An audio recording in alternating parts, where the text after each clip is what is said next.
林育才，今年招生再凑不够300人，13中就直接和1中合并，到时候你自己卷铺盖走人吧。老林啊，这也是为了学生们的前途着想。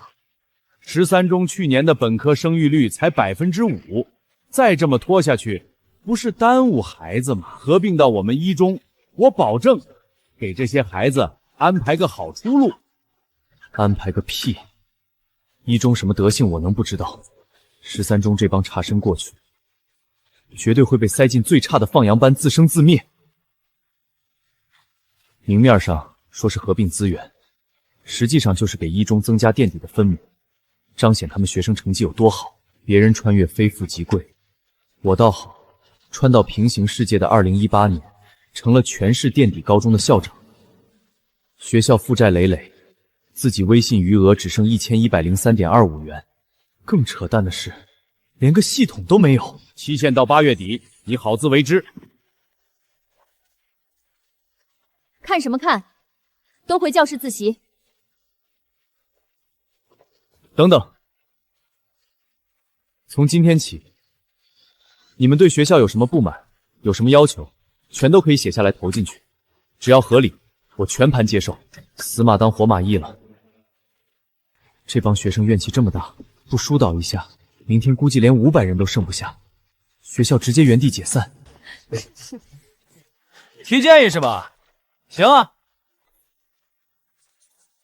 咱们食堂那饭菜连猪食都不如，狗看了都得摇头。我的建议很简单，有种你就给咱们请个5星级大厨来做饭。就是那白菜膀子都没洗干净。昨天我在汤里喝出半只蟑螂，还5星级大厨，校长能把欠食堂大妈的工资结了就不错了。张扬，你故意捣乱是不是？滚回教室！苏副校，是校长自己说可以提建议的，怎么玩不起啊？5星级大厨，老子兜里就剩1100多，连个路边摊炒粉师傅都雇不起，上哪儿去给你找5星级大厨？这小子纯粹是来拆台的。丁，检测到强烈的学生诉求，神级听劝系统已激活，宿主只需听取并采纳学生建议，即可获得丰厚奖励。系统迟到了1周的外挂终于到账了，1星。丁，建议采纳成功，发放专项启动基金300万元人民币。系统已通过合法海外投资收益渠道汇入宿主个人绑定账户，可随时提现使用，无税务风险。任务生成：1周内改善食堂伙食，并聘请达到5星级酒店水准的厨师团队。任务完成度0%，完成奖励灰色破败宝箱，根据最终完成度判定奖励品质，内含神级厨艺光环等专属 buff。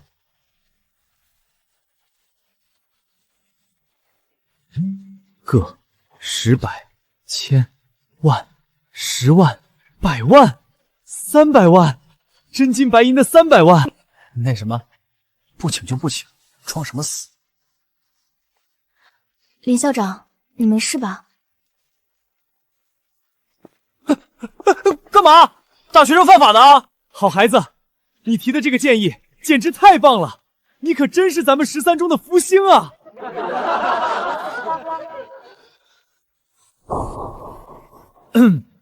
同学们，张扬同学说的对，你们是祖国的花朵，是13中的未来，怎么能吃猪食呢？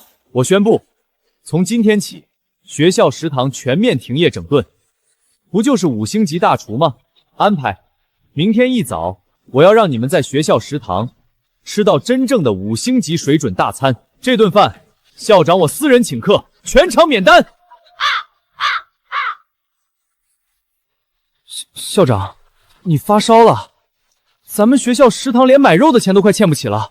钱的事儿不用你们操心，还有谁有建议，尽管提，只要是你们的真实诉求，校长砸锅卖铁也给你们办了。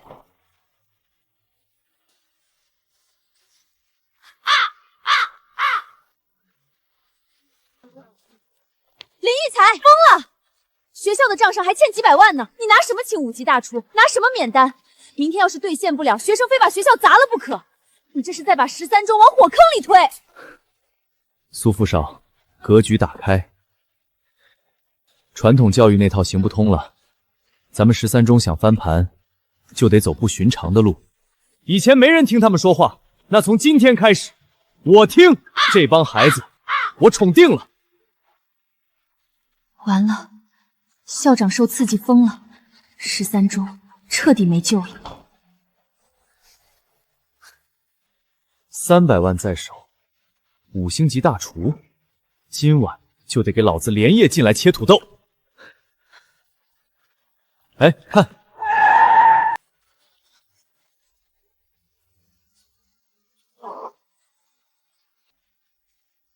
林校长，你到底要干什么？找大厨。你疯了！锦兰大酒店可是5星级酒店，他们的餐厅主厨周大海那是拿过全国烹饪金奖的人，人家1年光代言费就几10万，你凭什么请他？凭钱。完了，彻底完了！校长不仅疯了，还疯得很自信。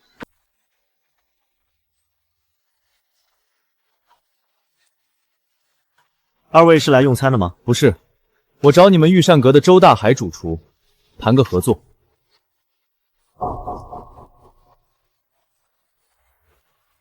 不好意思，先生，周主厨不接待外来访客。如果您想预约御膳阁的包间，最近的档期在3个月后。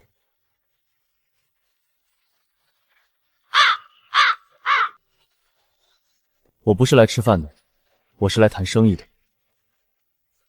那更抱歉了，周厨厨上个月刚拒绝了这电视来省贴的美食节目邀约。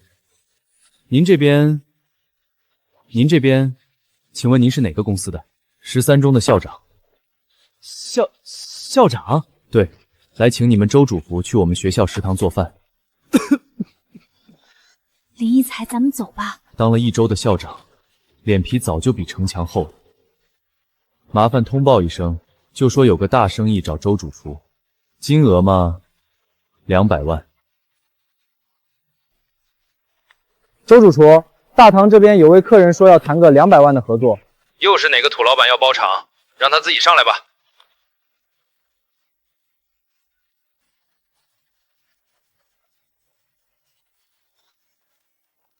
你就是要谈合作的？对，我是13中的校长林育才。13中？哪个13中？就是新闻里那个全市升学率垫底的13中。学校食堂？你让我周大海去学校食堂做大锅饭？不好意思，送客。周主厨，我话还没说完呢。不用说了，我周大海做了30年菜，服务的都是省部级以上的宴席。你让我去学校给一帮小屁孩炒土豆丝，传出去，我在这行还怎么混？年薪200万。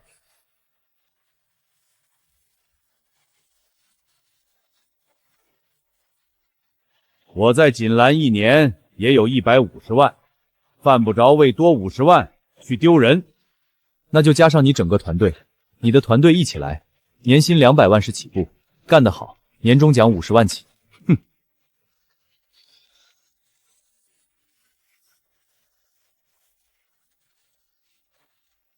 你一个破学校，拿什么给我200万？少在这儿吹牛了！今天我给你个面子，没让保安请你走，你赶紧。周主厨。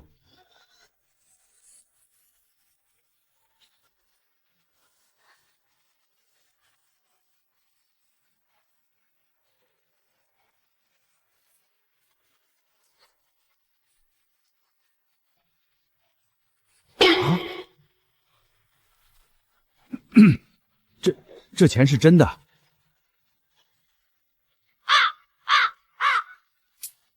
工商银行余额实时显示，你觉得能造假？周主厨，我再说一遍，你和你的团队来我们13中食堂，年薪200万，年终奖50万起。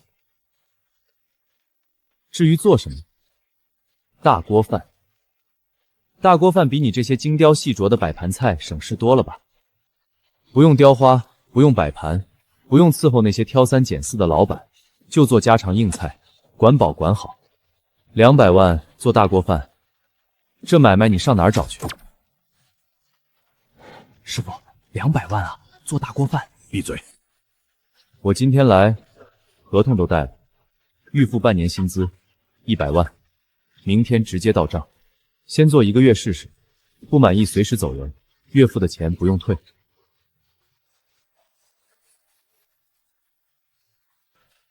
林校长，您这边请坐。小李，去泡壶上好的龙井来。3分钟前还要赶他们走的人，现在恨不得给林玉才端洗脚水。果然，钱是最好的敲门砖，不是破门锤。什么听劝系统？这不妥妥的神豪系统吗？太爽了！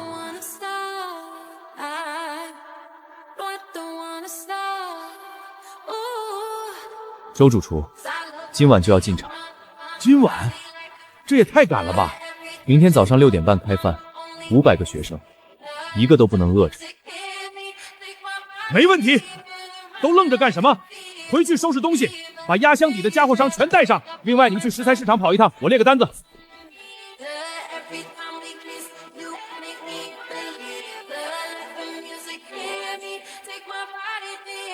林玉才，你到底哪儿来的300万？回学校再说。你先告诉我，这钱干净吗？比你的脸还干净。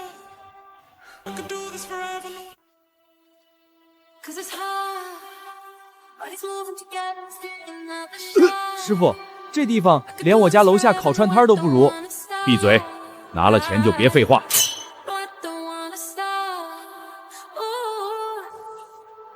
先打扫，从天花板到地板，给我擦得能翻光。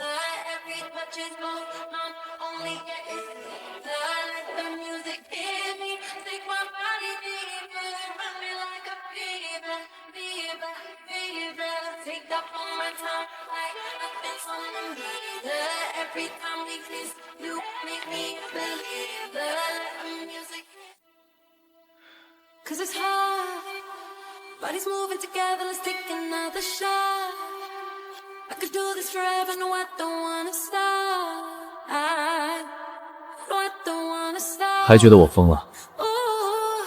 疯不疯的另说，但这个周大海确实有2把刷子。那不是，人家可是全国金奖。可你还是没告诉我钱从哪儿来的。明天一定告诉你。理由我还没想好呢。300万花出去小100万，说不心疼是假的，但这笔钱花的值。系统已经绑定了学校，想拿更多奖励，就得先保住13中。13中想活下来，第一步就是把学生的心拉回来。抓住一个人的心，最快的办法，永远是先抓住他的胃。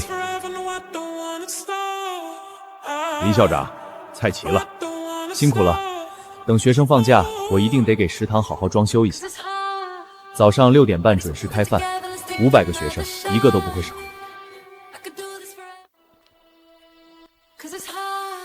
杨哥，你说校长真能整出5星级大厨来？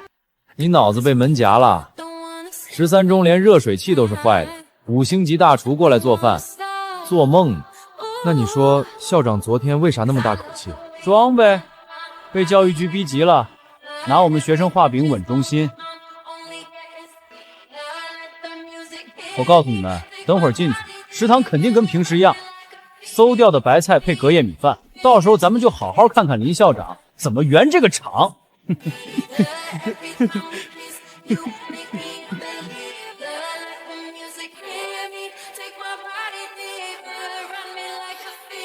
什么味儿？是排骨？不对，还有鸡汤的味儿。你们鼻子出 bug 了吧？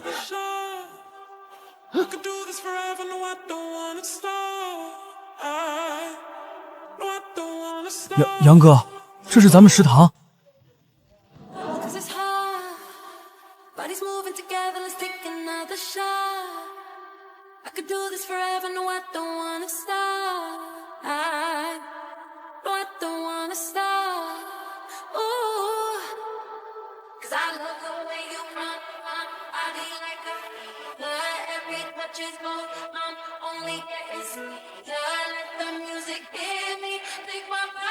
我是不是没睡醒？不是做梦。我操，是真的啊！这排骨也太好吃了吧！外酥里嫩，汤，这个鸡汤我妈做的都没这么鲜。让！佛跳墙别抢了，排队！做了30年菜，伺候过省长、富商、明星，但从来没有哪一桌客人吃我的菜吃出这种表情。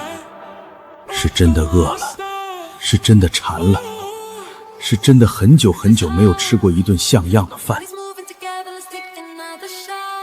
师傅，有个女生都给吃哭了，这13中以前得是啥伙食啊？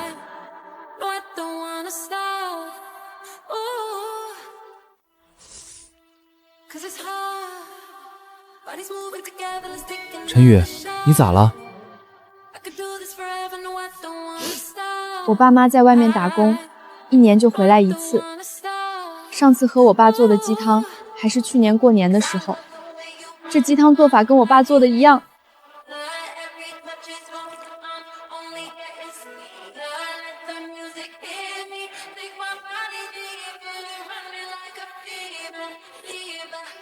好吃，真好吃，比我偷偷攒钱去市中心那家馆子吃的还好吃。但要我承认林雨才真的做到了，那不可能，我的字典里没有认输2个字。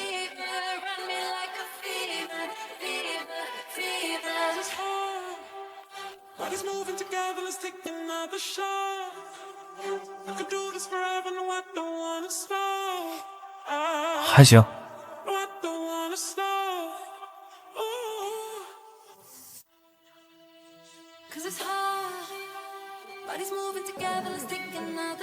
早上那个佛跳墙至少得用花椒、鲍鱼、海参，光食材成本1份就得上百块。校长免费请500个人吃，这得多少钱？反正不是咱们出，吃就完了。说的对。中午食堂会上什么菜？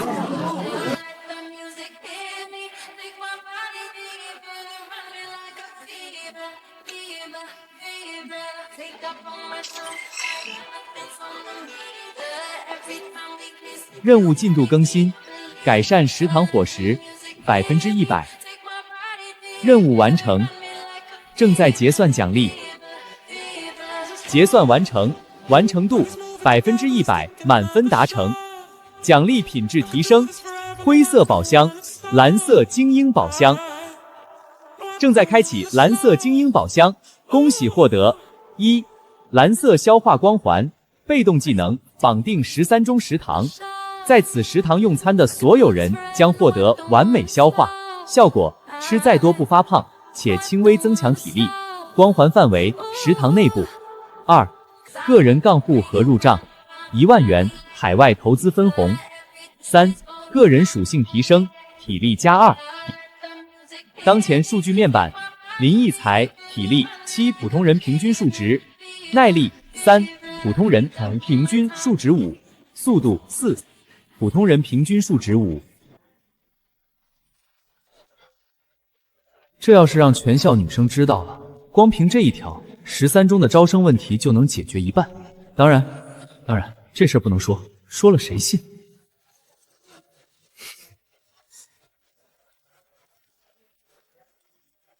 林育才，苏副校吃了吗？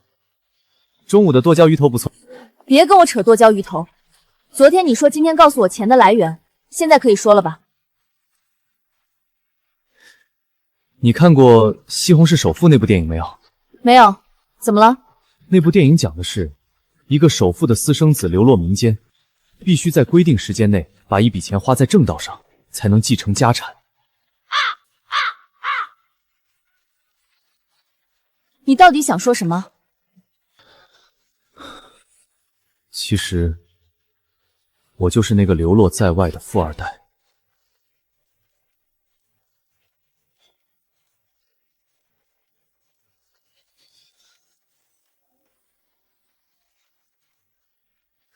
你逗我呢？真的，我亲生父亲是做海外投资的，身家不少，但他有个条件，这笔钱必须花在教育事业上，不能进我个人腰包，所以我才来13中当校长。低调，苏副校，这事儿你知道就行，别往外说，我不想让学生知道，免得他们有心理负担。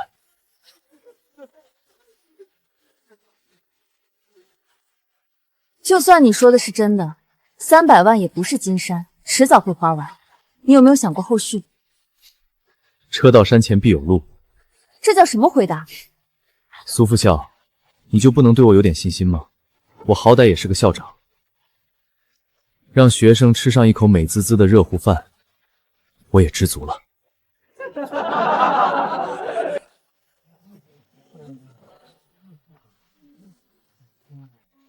我建议宿舍装个空调，我建议操场翻新，我建议请个好一点的体育老师。现在那个王老师一上课就让我们自由活动，我建议校服别那么丑。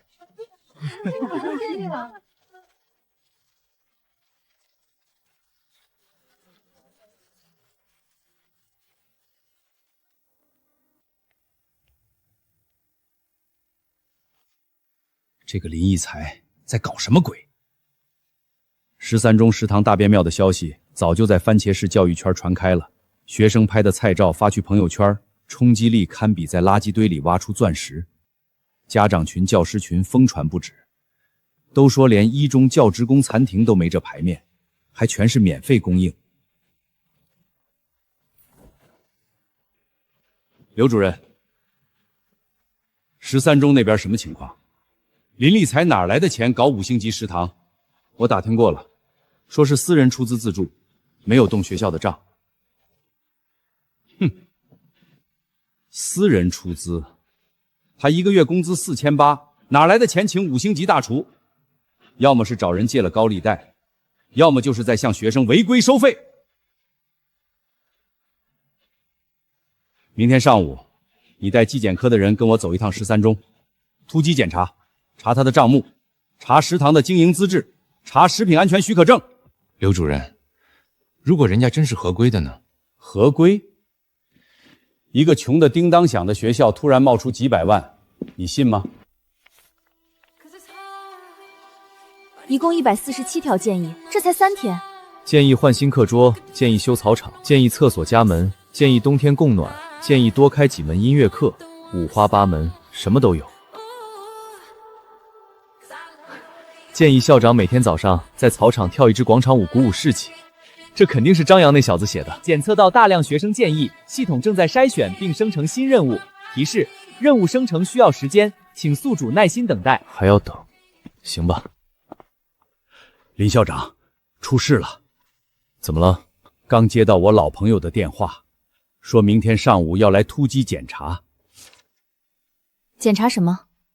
查食堂经营资质，查食品安全许可证，查账目明细。来的人是刘建国带队，还有纪检科的赵洪亮。来就来呗。你能不能有点紧迫感？刘建国这个人你又不是不了解，他就是冲着找茬来的。食品安全许可证你办了吗？食堂经营资质变更手续做了吗？没办。林校长，你是不是觉得有钱就能解决一切问题？大部分情况下，是的。你别急，许可证和资质手续今天下午就去办，来得及。账目更不用担心，全是我个人合法收入走的私人赞助，银行流水清清楚楚。马主任，帮我个忙，今天下午跑一趟市场监管局，加急办理食堂的食品经营许可证变更手续。所有材料我现在就准备。行倒是行，但加急也得1-2天。就说学校食堂刚完成升级改造，需要配合教育局检查，请他们通融一下。实在不行，我亲自打电话过去。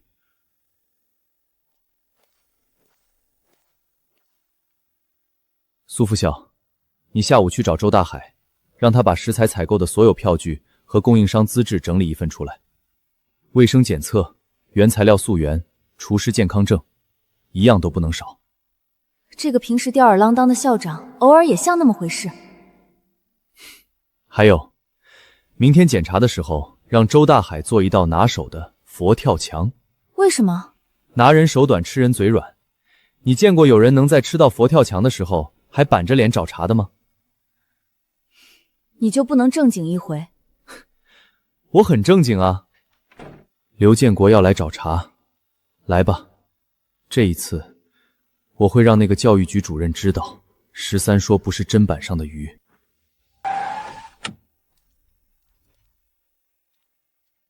就这条件，还搞5星级食堂？刘主任，欢迎再次莅临本校指导工作。林校长，这次是例行检查，不用搞这些虚的。你们学校食堂最近的情况，我已经有所耳闻。食堂改善伙食是好事，但必须合法合规。林校长，按照教育局的要求，我们需要检查以下内容：第一，食堂食品经营许可证；第二，从业人员健康证明；第三，食材采购渠道及溯源材料；第四，食堂改造资金来源及账目明细。跟我来吧，请。那是教育局的人吧？又来找茬了？校长不会有事吧？不知道，看着来者不善。杨哥，教育局又来搞事儿了，管他呢。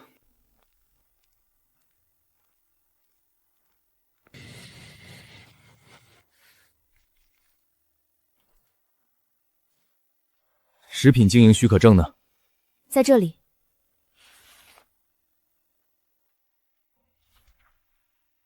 从业人员健康证。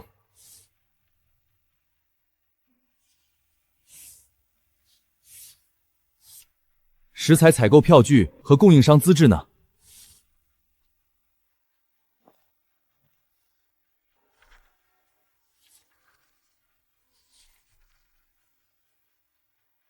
刘主任，这些材料都没问题，许可证、健康证、票据，全部齐全。资金来源呢？这才是杀手锏。一个垫底高中的校长突然拿出大笔钱改食堂，要么违规收费，要么来路不明，不管哪条，都够他做文章。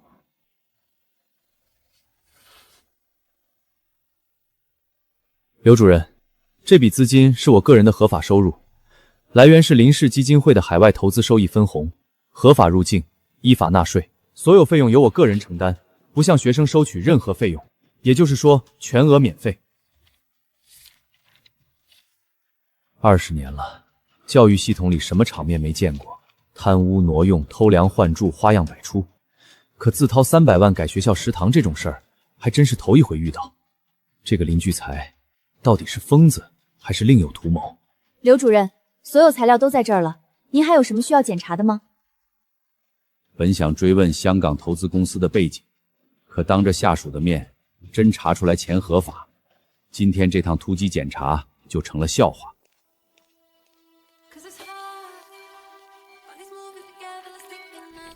几位领导大老远来检查工作，辛苦了。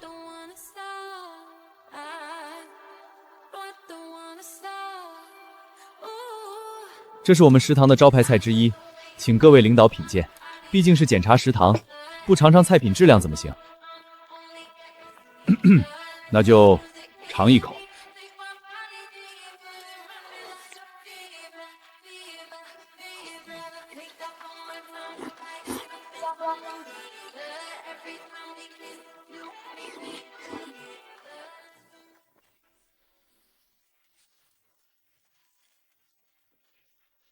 材料我带回去再研究研究。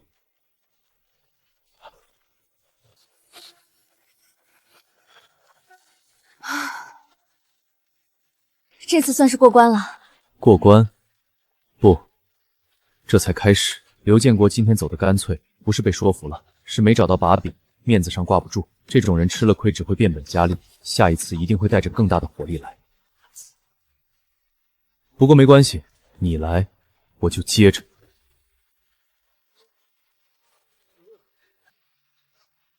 听说了吗？教育局来查咱们食堂了。查出啥了？啥也没查出来，校长把材料全准备好了，一个字都挑不出毛病。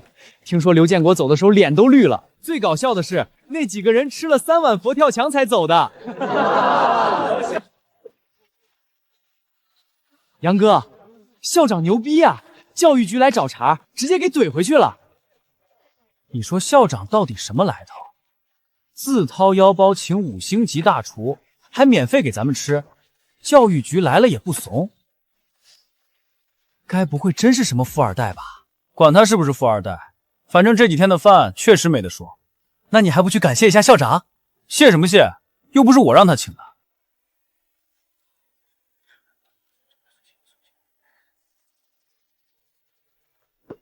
在13中读了2年，换了3任校长。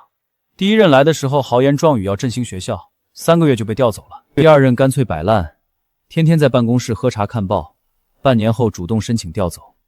老师也一样，教学好点的全跑了，嫌工资低，嫌学生差，嫌学校穷。留下来的都是混日子的。在13中，从来没人真的在乎过我们这帮学生，从来没人跟教育局硬碰硬，也从来没人自掏腰包，就为了让我们吃上一顿好饭。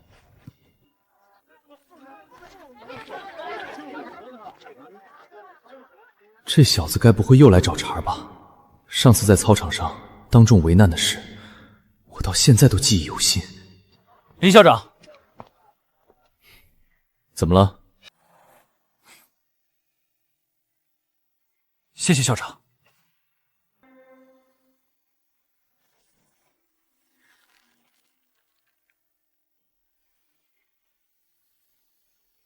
穿越过来1周，被教育局调查，被全校敌视，被副校长当成精神病，他都没觉得委屈。可看着这些弯腰的半大孩子，他忽然觉得一切都值了。都起来！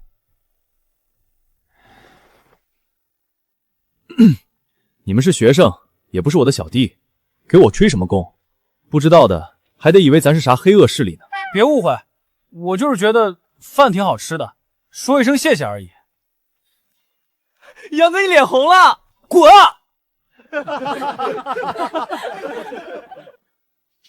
检测到学生群体信任度大幅提升，触发隐藏成就，出力微型奖励：初级威压体验卡乘1，单次使用，可在对峙中短暂释放气场压制，使对方产生本能的畏惧，持续30秒。校内名望微弱，小有声望。威压体验卡，听着挺唬着的，先留着，万一哪天跟刘建国再碰面能用上。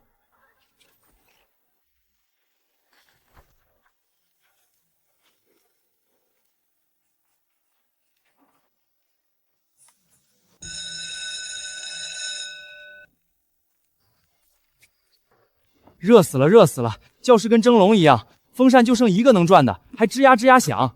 教室算好的了，宿舍更惨，8个人挤一间，窗户只能开半扇，闷得喘不上气。我昨天热的半夜爬起来去走廊睡的，水泥地都是温的。别说了，越说越烦。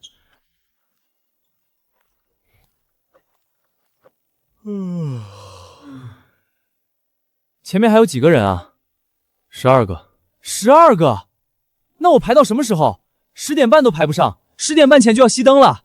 没办法，男生宿舍就4个淋浴头，其中1个还漏水，300个男生抢4个淋浴头，你说呢？凉水也行啊，让我冲一下就行。凉水也得排队，你以为就你想冲？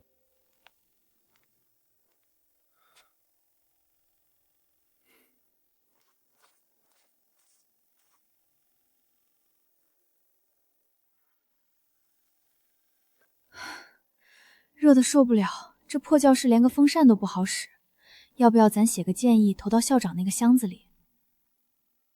写呗，听说校长真会看的。那我就写了啊，建议教室和宿舍装空调，你写呗。就怕校长一看就头大，这得多少钱？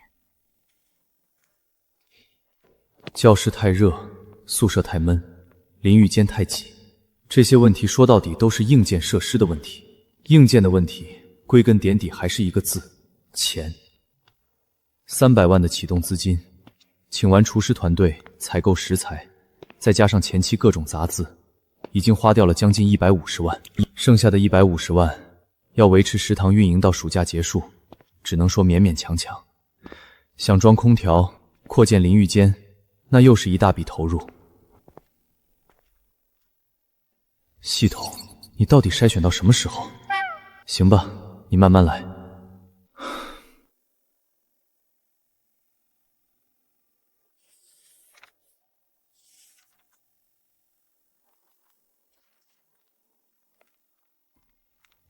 还没去休息？睡不着，我刚去宿舍楼转了一圈。看到了。淋浴间的队排到了楼梯口。这个问题存在好几年了，之前跟教育局打过报告，申请维修和扩建经费，每次都被驳回，理由是13中生源不足，投入产出比太低。翻译一下就是学校太烂了，差生还多，不值得花钱。苏副校，你觉得装空调加上扩建淋浴间大概要多少钱？林育才，你能投资多少钱？就算有政府补贴，这些装修成本也是个无底洞。我就问问，教学楼3层，宿舍楼6层，加上教师办公室，全部装中央空调的话，最少要70、80万。如果只装分体式吊机，大概40、50万。淋浴间扩建要看规模，如果在宿舍楼后面加建一个独立浴室，少说也要20、30万，加起来最低60、70万，这还是最保守的估计。学生建议筛选完成，新任务已生成。收到学生建议合并教室和宿舍的修缮建议，教室及宿舍需要安装空调或风扇，淋浴间需要扩建。建议评级2星，是否采纳？2星任务，比上次的1星难度高了1级，奖励应该也会更好。但问题是，如果接受任务，系统会给多少启动资金？够不够覆盖60、70万的成本？不够的话，就得自己往里贴。赌了，接受任务。丁，建议采纳成功，发放专项启动基金150万元人民币，系统已通过合法海外投资收益渠道汇入宿主个人绑定账户。任务生成2周内完成教学楼及宿舍楼空调或风扇的安装，宿舍淋浴间拓建工程。任务完成度0%，完成奖励绿色稀有宝箱，品质根据完成度浮动。加上之前剩余的150多万，手里现在有小300万，够了。怎么了？苏副校，空调和淋浴间的事，我来想办法。你知道吗？你每次说我来想办法的时候，我就特别慌。明天开始联系空调供应商和施工队，2周之内，我要让每间教室和宿舍都吹上冷风。淋浴间扩建也同步推进，暑假前小修，等暑假进行大规模装修。你认真的？你什么时候见我不认真了？行，那我明天先去找施工队报价。但丑话说在前面，钱不够的话，你自己去跟学生解释。放心。林聚财，你到底图什么？图这帮孩子有朝一日能抬起头做人。刚才那句话怎么说的跟电视剧里的台词似的？不过仔细想想，也许是因为自己小时候就是差生，条件也不好，所以跟这些孩子共情了。算了，一点真心话罢了。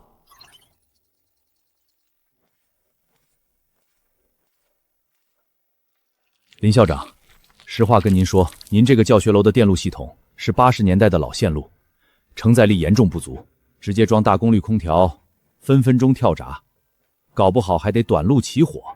要装空调，首先得做电路改造，重新铺设电缆，更换背镜箱，加装歇电保护器，光这一项最少加20万。宿舍楼呢？宿舍楼更麻烦。您那个宿舍楼墙体是空心砖的，承重能力有限，外机挂在外墙上，我不敢保证不出事儿。最好的方案是在楼顶集中安装外机组，但楼顶防水层已经老化了，得先做防水翻新，否则装完空调一下雨就漏水，又得多少钱？防水加外机安装，再加个10几万。空调设备费、电路改造、防水翻新、施工人工费，加起来至少70、80万，再加上淋浴间扩建的20、30万，150万的启动资金堪堪够用，也就剩50万。林校长，就算我们加班加点，光教学楼的空调最快也得半个月。您说的2周全部搞定，恕我直说，不太现实。更关键的是时间，系统给的期限是2周14天，电路改造加空调安装，正常工期至少20天。淋浴间扩建更慢，打地基铺管道怎么也得1个月。如果我加钱呢？施工队3班倒，24小时不停工。3班倒，那工人的加班费、夜间施工补贴加起来又是一笔不小的开支，而且还得跟周边居民协调噪音问题。钱的事我来解决，噪音问题我来协调。你就告诉我，3班倒的话，最快多久？教学楼7天，宿舍楼10天。同步施工的话，10天能搞定空调这部分。淋浴间呢？淋浴间不是我们的业务范围，您得另外找施工队。不过我可以给您推荐一家做水短工程的公司，老板跟我是同学。行，你帮我约。林校长，我干这行10几年了，第一次见有高中校长自己掏钱给学生装空调的。您这是……别问了，签合同吧。空调工程的10天施工倒计时从这一刻正式开始，淋浴间工程同步进入联系施工方阶段。各位，从明天开始，学校要进行硬件改造，教学楼和宿舍楼装空调，宿舍淋浴间扩建。施工期间，教学楼需要分批腾移教室，宿舍也要临时调整。装空调？真的假的？真的。教师办公室也装吗？全部，包括教师办公室、备课间、保安室，只要是13中的建筑，全覆盖。13中的老师工资低，条件差，学生难管，夏天上课跟蒸桑拿似的，好几个老师都因为环境差想调走。但是施工期间需要大家配合，教学楼改造的时候，课程要临时调整到草场或者其他空虚场地。马主任，这个事你来统筹安排。林校长，草场露天上课，万一下雨怎么办？我查过天气预报了，未来2周番茄市以晴热为主，降雨概率不到10%。真要下雨了，就用食堂当临时教室。食堂装得下吗？分批上，具体方案你今天下午出一个，晚上交给我。淋浴间扩建的施工队联系到了吗？联系了3家，报价差距很大，最便宜的一家22万，但工期要25天。最贵的一家38万，工期12天，中间3家28万，工期18天。选最贵的。林育才，你能不能有点成本意识？12天工期，刚好卡在2周之内，工期是死线，不能让步。行，我下午去签合同。系统新拨的150万，差不多全投进去了。减去145万施工费，还剩110万左右。这笔钱要维持食堂运营、日常开支，还有各种不可预见的支出，紧巴巴，但够用。前提是不出任何意外。不出意外，在13中这个破地方，总觉得麻烦不会这么轻易放过我。真要装空调了？我操！校长说到做到。这学校还有救？杨哥，你说等装完空调，咱们教室不得跟1中一样了？1中算什么？1中教室用的是10年前的老式窗机，咱们装的是最新款的中央空调。去写个建议啊？写啥？建议把操场那个破篮球架也换了，轮毂都生锈了。上次我扣篮差点整个架子给我砸下来。好嘞。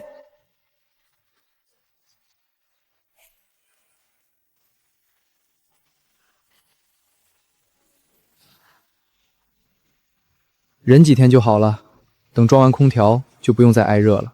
伺候那帮有钱人，做一桌菜吃2口就撂筷子，给这帮学生做饭，每个盘子都能舔干净，这种成就感，做了30年菜，头一次体会到。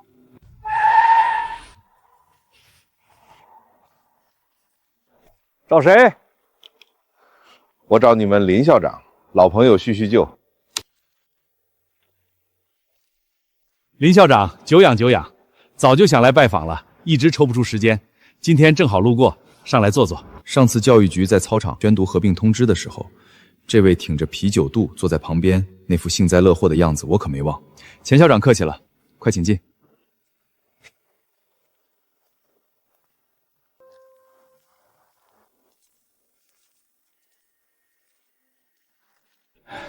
林校长啊，13中的条件确实苦了点儿。不过我听说你最近干了件大事，食堂请了5星级大厨，还要给全校装空调。小打小闹罢了，谦虚了。整个番茄市教育圈都在传这事儿，我在一中的老师群里都看到了你们食堂的照片。说实话，我都馋了。不过林校长，今天我来不光是叙旧，我有个想法想和你商量商量。你说，13中和1中的合并方案。刘主任不是说了吗？期限是8月底，现在才5月中旬，钱校长来的是不是太早了？林校长，我这是好意。你看，你搞食堂改造、装空调、扩建淋浴室，一通操作下来得花多少钱？几百万吧。可这些钱花了又能怎样？13中的根本问题是生源和升学率，你就算把校舍修得跟皇宫一样，本科中学率上不去。8月底一到，教育局该合并还是得合并，到时候你这些投入全打了水漂。我跟刘建国是一条绳上的蚂蚱，13中那40亩地，我比他还眼馋。合并了，白捡一块黄金地皮不说，还能收几百人的学费。有这帮差分垫底，一中的含量只会更高。所谓替学生着想，不过是好听的说辞罢了。所以我的建议是，趁现在还没到期限，咱们提前走合并流程，好聚好散。我保证13中的学生过来以后会得到妥善安排，你也能体面的退场，不至于到时候被教育局强制合并，面子上不好看。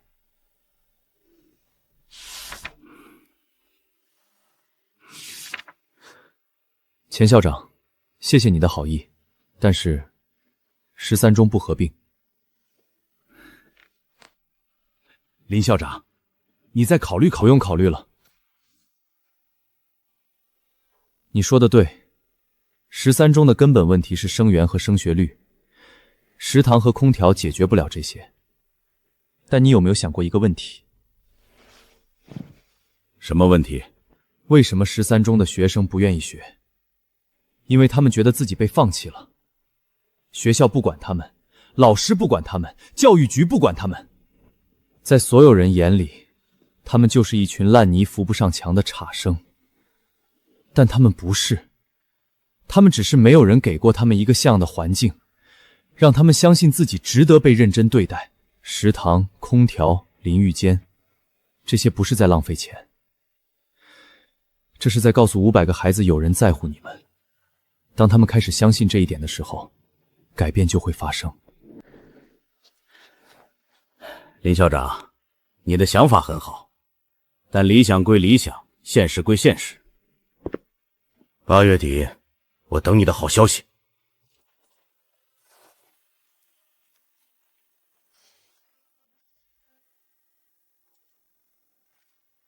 你刚才说的那些是认真的？从来没这么认真过。好吧，那我这个副校长就陪你赌一把。击个掌。幼不幼稚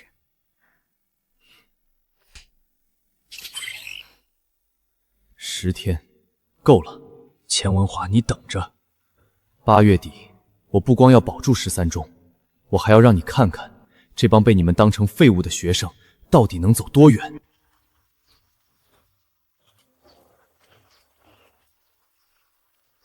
林校长，教学和宿舍楼的空调全部安装完毕，调试通过，比约定时间提前了半天。辛苦了，尾款今天打。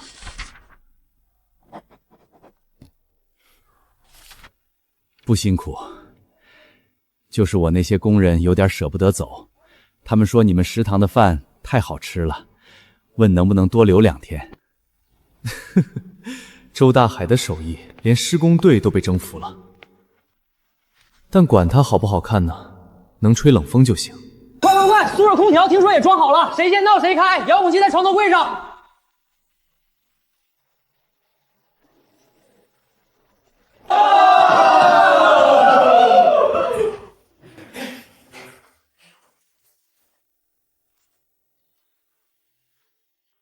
啊！冷风是冷风，货真价实的空调吹出来的冷风。空调开了。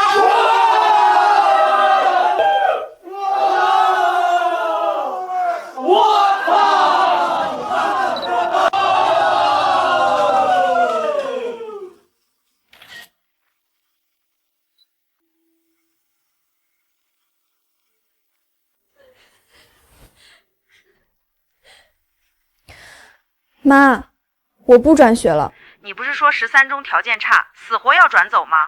以前差，现在不差了。我们学校装空调了，食堂有5星级大厨，校长对我们可好了。你别是被人忽悠了吧？真的，我给你发照片。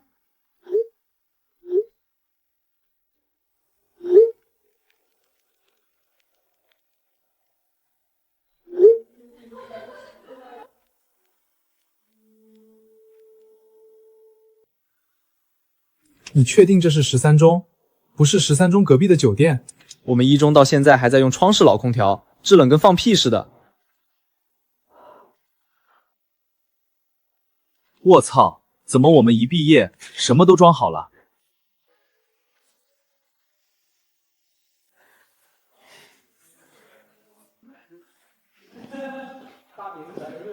把温度调高一点，26度就行了，太低了费电。费你什么电？又不是你交电费。那也不能浪费，校长花了多少钱你知道吗？大饼，你什么时候这么懂事了？滚！老子一直都很懂事。任务进度更新，安装空调100%，淋浴间扩建72%，空调部分已达成完成条件，淋浴间扩建仍在施工中。提示：奖励将在淋浴间扩建完成后进行最终结算。还差淋浴间，施工队给的工期是12天，现在过了10天，还剩2天，按进度应该能赶上。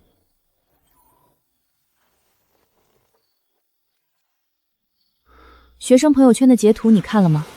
传的挺广的。看了。明天可能会有外面的人来打听情况，你做好准备。什么人？家长、记者或者别的学校的人，谁知道呢？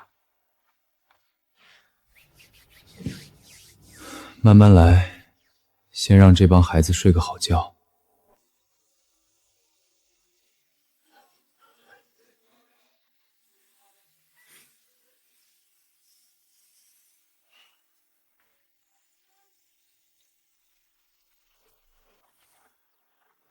我找林校长，我家孩子说学校装空调了，我来看看是不是真的。我也是，我闺女昨晚打电话哭了半天，说不转学了，我不放心，过来瞧瞧。空调是装了，你们自己去看，教学楼和宿舍楼都有。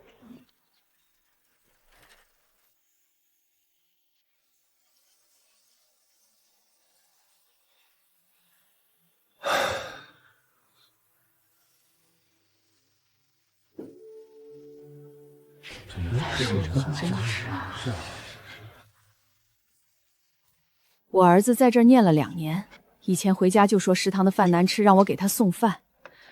我在菜市场卖桃子，哪有空天天往学校跑？每次他打电话，我心里都不好受。现在这伙食比我做的都好。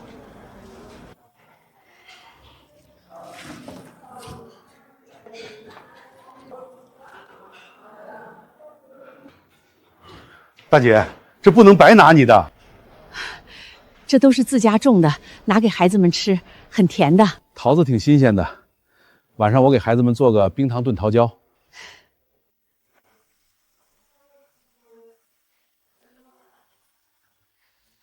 林校长，我家孩子在实验中学念高1，成绩中等偏下，能不能转到你们13中来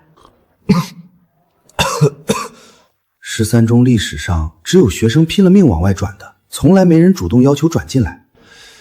您确定？13中的升学率您应该了解，全市垫底。升学率是升学率，但你们这个环境，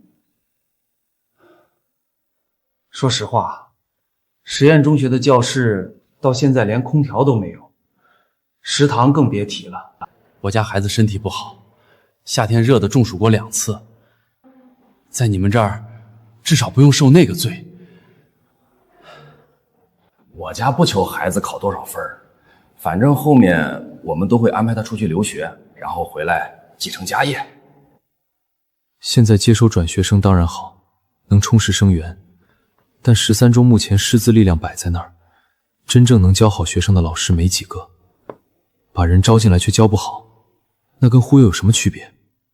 您留个联系方式，等我们后续教学条件跟上了，再跟您联系。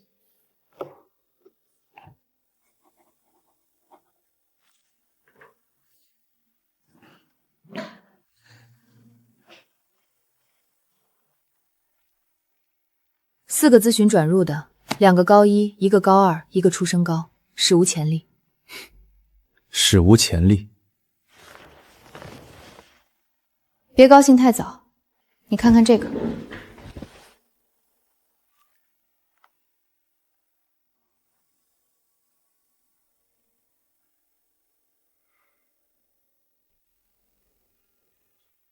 晚自习到10点半，周6还加课，这不是提升教学质量，这是要把学生当驴使。1中带头搞这个，其他学校肯定跟风。实验中学、4中、7中，估计这1、2天都会出类似的通知。到时候13中怎么办？跟不跟？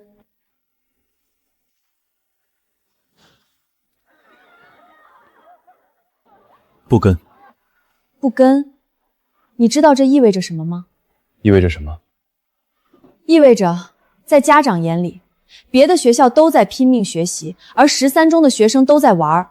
本来就是垫底的成绩，再不努力，差距只会越拉越大。到了8月末，教育局拿成绩说话的时候，你拿什么怼回去？苏副校，你觉得1中那些学生是因为加了晚自习才考得好的吗？他们底子好，老师强，生源优质，晚自习不过是锦上添花。13中的问题不是学时间不够，是学生压根儿就不想学。你把他们绑在教室里坐到10点半，他们除了睡觉就是发呆，有什么用？而且这样只会激起他们的逆反心理，让他们更想摆烂。那你打算怎么办？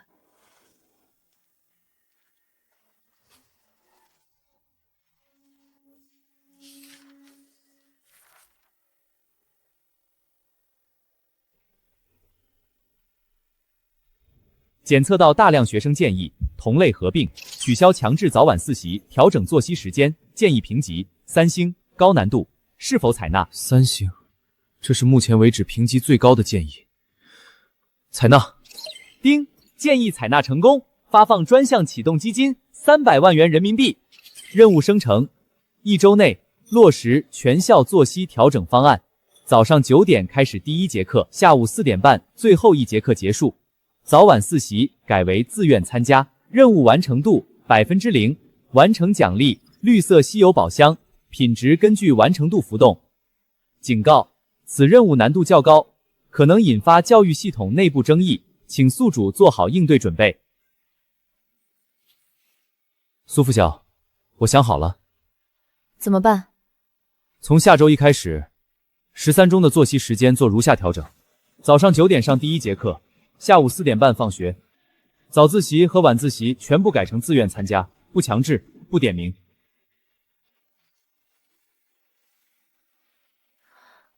我以为自己已经对这个校长的离谱炒作有了足够心理准备。食堂请5星级主厨，接受了；自掏上百万装空调，也接受了。但取消早晚晚习，让全市垫底的高中学生早上9点才上课，这不是离谱，这是疯了。林逸才，你知不知道你在说什么？我当然知道。你不知道！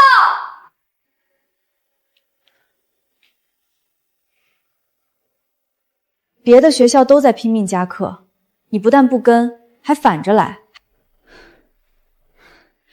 1中的学生晚上学到10点半，你让13中的学生4点半就放学，差距不是在缩小，是在用光速拉大。你以为你是谁？你以为你在做什么教育改革？你就是在把这些孩子往火坑里推！说完了。你给我一个理由，一个能说服我的理由。苏副教，你在13中待了3年，这3年里，早自习和晚自习的出勤率是多少？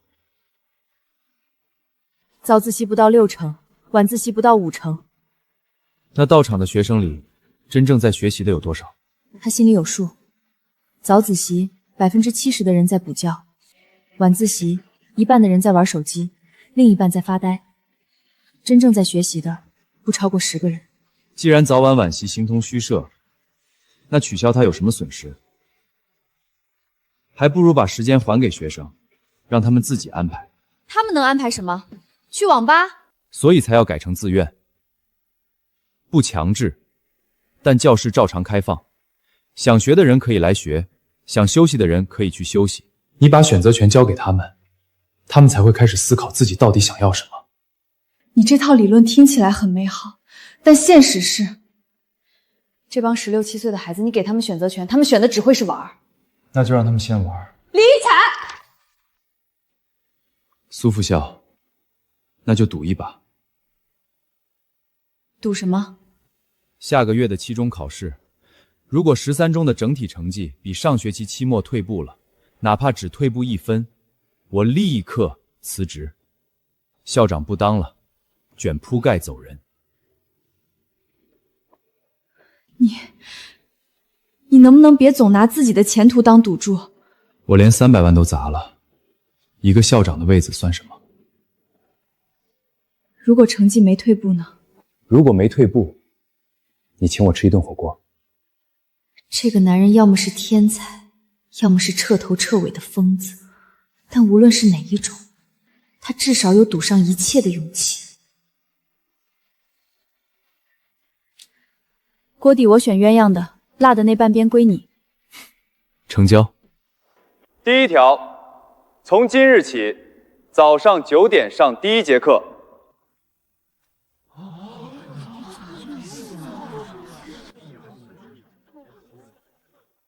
第2条，下午4点半放学。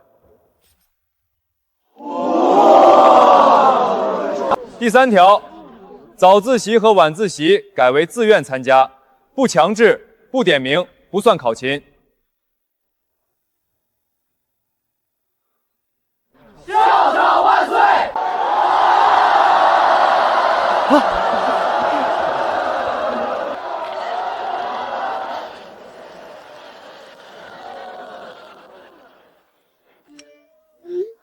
！13中校长是什么神仙？领导不管他吗？坐标7中，我们班主任看到这个视频之后，选择把我们手机没收了。求问13中还收转学生吗？我280个月大。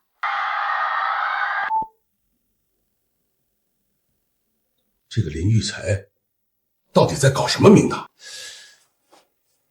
取消早晚自习，他这是在往自己脖子上套绳子。别急，让他折腾，折腾得越狠，摔得越惨。期末考试的成绩一出来，13中就是自掘坟墓。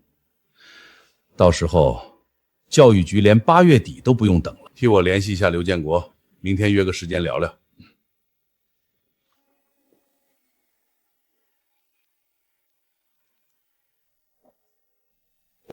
苏清言和林育才定下的赌约本只有2人知晓，可学校就这么大，行政楼墙壁跟纸糊的一样。当天下午，消息就在教职工之间传开了。这事儿是真的吗？校长拿乌纱帽赌期中考试成绩，退步1分就走。林校长亲口跟苏副相定下的，这事儿错不了。这不是胡闹吗？取消早晚自习本来就够冒险了，还拿成绩赌。林校长自有他的考量，咱们做好自己的事就行了。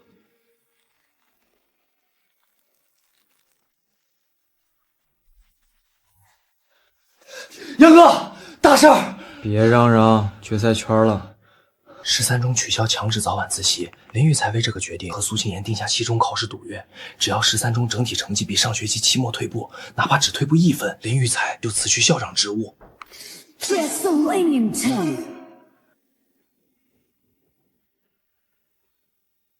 你说的是真的？千真万确，刘猛他表哥在教务处打扫的时候听到的。我不是爱想事情的人，在13中混了2年多，原则就一个，别管我，我也不管你。老师不管我，我也懒得搭理老师。校长是谁跟我没关系，但林育才不一样，他自掏腰包请大厨装空调，扩建淋浴间，现在又取消早晚自习，每件事都是为了学生。现在他为了这个决定，把自己的位子都压上去了。杨哥，你在想什么？叫上刘猛和赵阳到操场集合。现在都快熄灯了，叫你去就去，废什么话？事儿你们都听说了，校长为了咱们把自己的饭碗都搁上了。如果期末考试成绩退步了，校长走人。校长走了，13中怎么办？新来的校长还会给咱们装空调请大厨？做梦吧！所以从今天开始，谁要是敢利用多出来的时间去网吧浪，别怪我不客气。杨哥，你的意思是？我的意思是，校长不强制早晚自习，是给咱们面子。咱们要是真拿这时间去网吧打游戏，那就是打校长的脸。你们仨把消息放出去，谁要是在期中考试之前被我抓到逃去网吧的，后果自负。杨哥，那你自己呢？你不也天天打游戏？从今天开始，我戒了。笑什么笑？你的也戒了？啊？别啊了，去不去？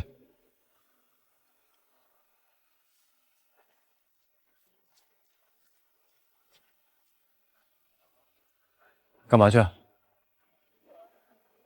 去买点东西。你裤兜里揣的是网吧会员卡吧？没有。回去。校长为咱拼命呢，别添乱。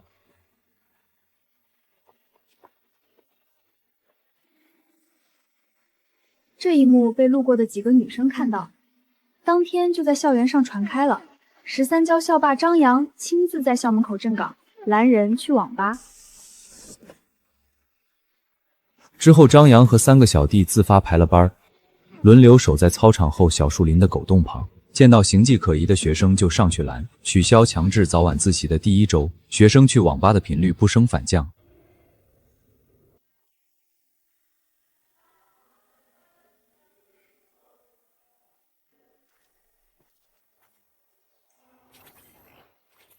丁，任务完成度更新，安装空调100%，淋浴间扩建100%，总任务完成，正在结算奖励。结算完成，完成度100%，满分达成。奖励品质提升，绿色稀有宝箱升级为紫色史诗宝箱，正在开启紫色史诗宝箱。恭喜获得1紫色深度睡光环，被动技能离。绑定13中所有宿舍楼，在宿舍内睡眠的所有人将获得深度睡眠效果，每天睡眠4小时即可达到8小时的恢复效果。睡眠期间，大脑会自动整理当日所学知识，加深理解和记忆。光环范围：宿舍楼全楼。2个人账户合法入账1万元。3个人属性提升，魅力加3。当前数据面板：林育才，体力7，耐力3，速度4，魅力8。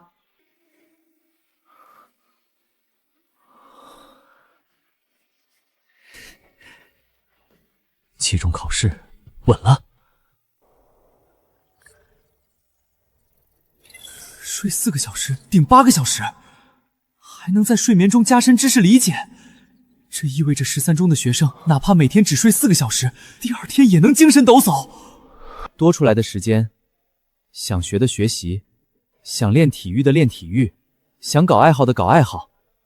更关键的是，白天学的东西，晚上大脑会自动复习一遍。这个光环简直是天作之合，给学生减负，用光环补差距。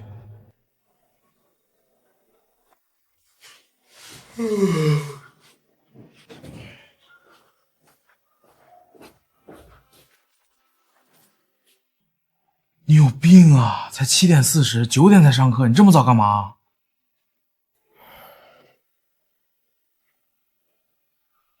杨哥呢？不知道，他6点半就出去了。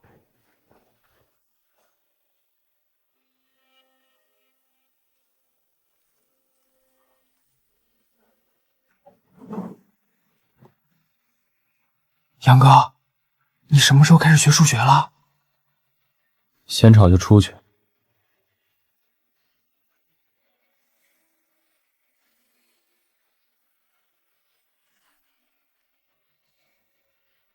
这天早上，高2、3班42个学生里，有14个在9点前就到了教室。没人旷课，也没人去网吧。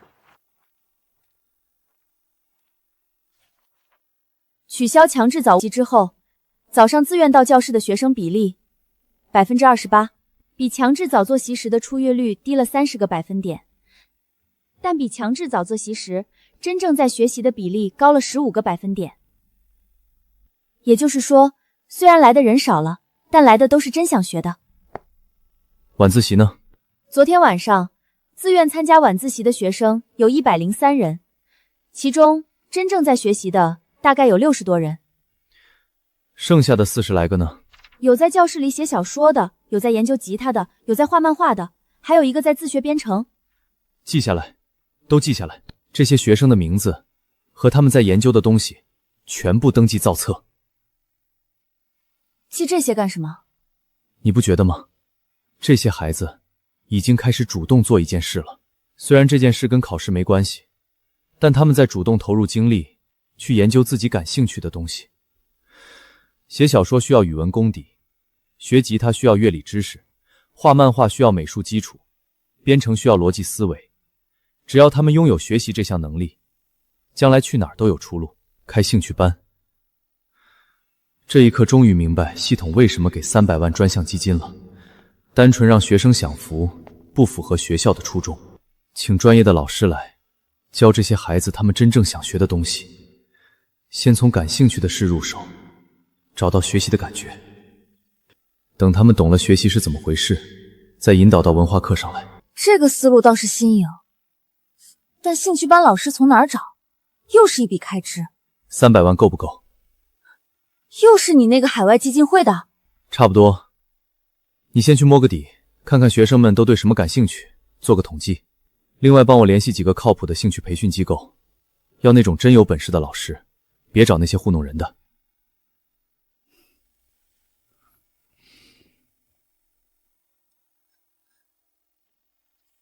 昨天晚上我路过篮球场，灯全是暗的，路也看不清，有个学生差点摔进花坛里。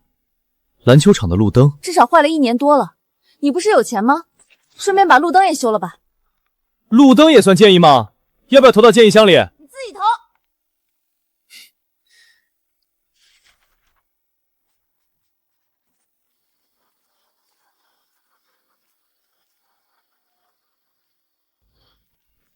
晚上好，校长。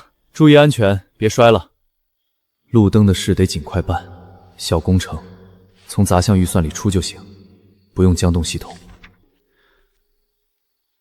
明天联系电工。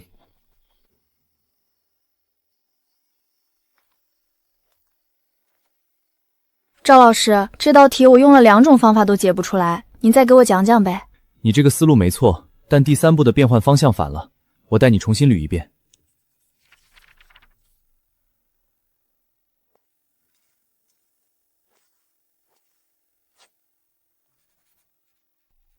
也许这些学生文化课成绩一塌糊涂，但研究自己喜欢的事儿时，那份专注劲儿，跟任何尖子生都没区别。学乐理的要音乐老师，学编程的要计算机老师，加上画漫画、练街舞、玩摄影的，至少得5、6个不同方向的兴趣班老师。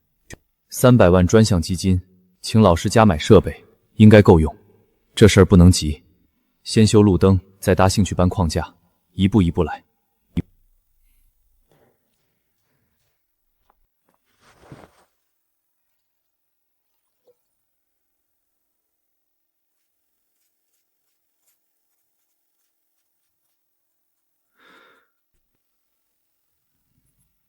不能输。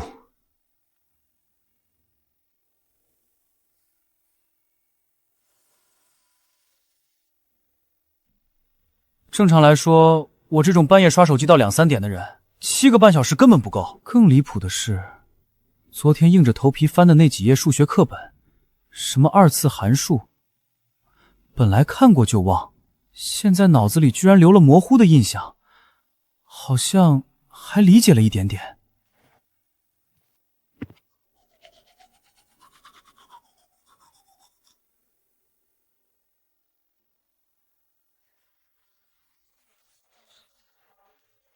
杨哥，我是不是变聪明了？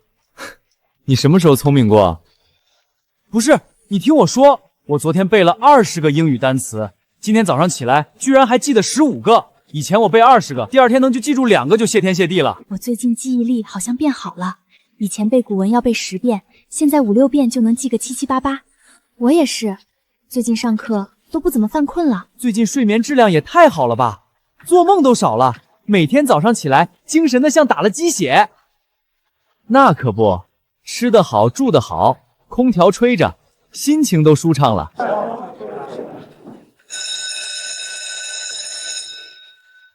只有林玉才清楚，这是绑定在宿舍楼的深度睡眠光环起了作用。睡眠时，大脑自动整理知识，巩固记忆，效果不会立竿见影，可积少成多。3周后的期末考试足够见分晓。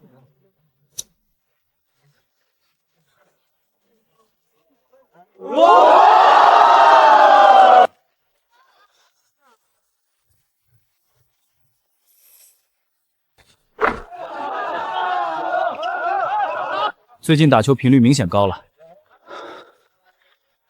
不用排队等淋浴就是爽。新浴室40个淋浴位，打完球满身汗，进去冲5分钟就完事儿。这日子过得都快不认识13中了。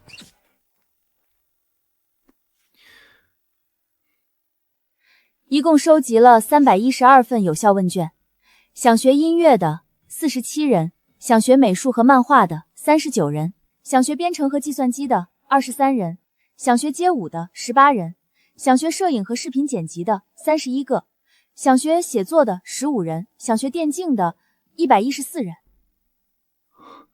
1/3的学生想学电竞，这帮臭小子！电竞先不急，其他几个方向你有合适的老师人选吗？联系了几家培训机构，价格不便宜，但有个好消息。番茄市艺术学校有几个年轻老师愿意兼职，一个教吉他和声乐，一个教素描和插画，课时费不高。编程和视频编辑呢？编程方面，我联系了番茄大学计算机系的一个研究生，他愿意周末来教。视频剪辑和摄影还在找。写作呢？写作我自己能教，我本科中文系的，写过几年专栏，但我时间有限，最多1周上2节课。苏副校，你居然还有这个隐藏技能，这叫学以致用。够了，先开起来再说。6个方向的兴趣班，周3、周5下午4点半之后开课，不占正课时间，学生自愿报名，空教室就能用，只需要采购一批设备。列个采购清单出来，预算控制在100万以内。老师的课时费从兴趣班专项经费里走，前3个月由我个人赞助，3个月后如果效果好，再想办法拉赞助维持。那个电竞呢？114个人呢？电竞这事儿容我再想想，心里其实已经隐约有了主意，只是现在还不到时候。取消强制早晚学以任务进度更新72%，检测到宿主已制定兴趣班方案，任务完成度获得额外加成，当前进度78%。10几万，说多不多，说少不少。比起穿越第一天微信余额只剩11103.25的惨状，已经是天壤之别了。丁，检测到宿主取消强制早晚自习任务即将完成，提前发放阶段性奖励，获得蓝色精英宝箱乘1，是否立即开启？开。恭喜获得1初级体能药剂乘1，效果饮用后将宿主身体机能恢复至巅峰状态。38岁的年龄，18岁的身体素质。注：药剂为一次性消耗品，效果永久。2系统奖励：合法豪车一辆，奔驰 G500 黑色，车辆已完成合法购置手续，以海外投资公司名义购入，并赠与宿主个人车辆登记证书、行驶证、保险单已同步生成。提车地址：番茄市锦兰汽车城3号展厅。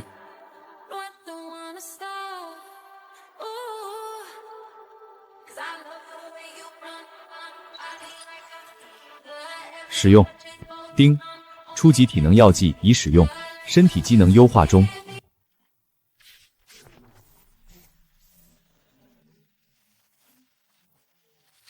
开启登记。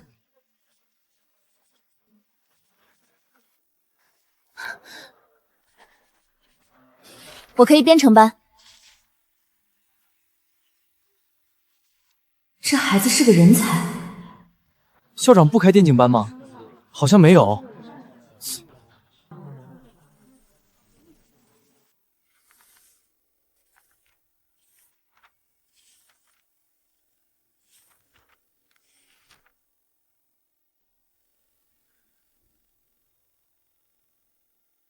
可他的文化课成绩跟体格完全成反比。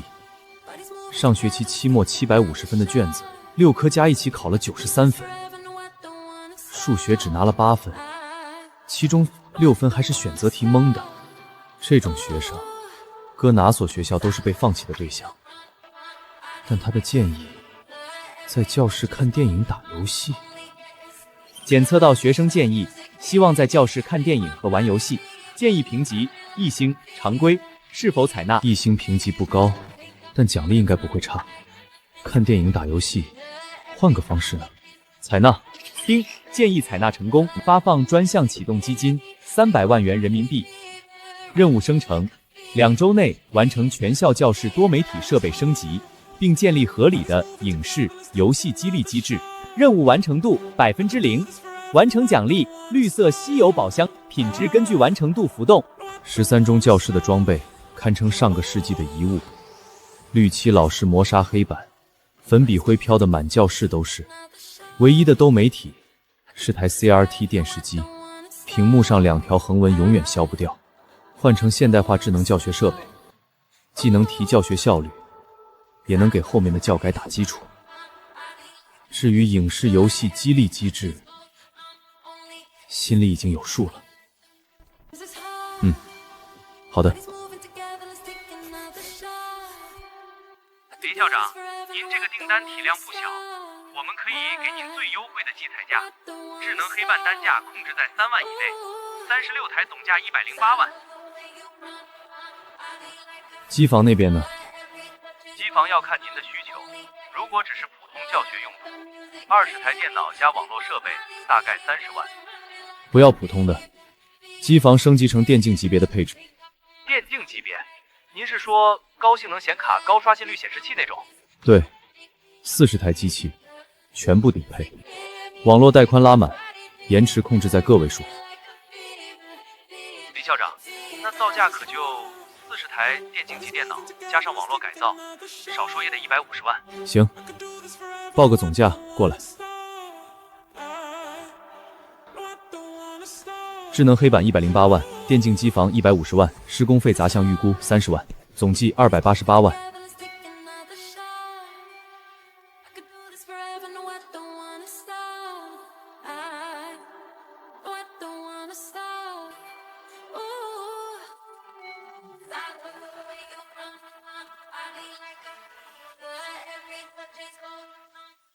智能黑板，听说可以触屏操作，跟超大平板一样。真的假的？我们要用这个上课？一中都没有这玩意儿吧？一中用的还是投影仪。去年开家长会我去看过，那个投影仪都老化发黄了。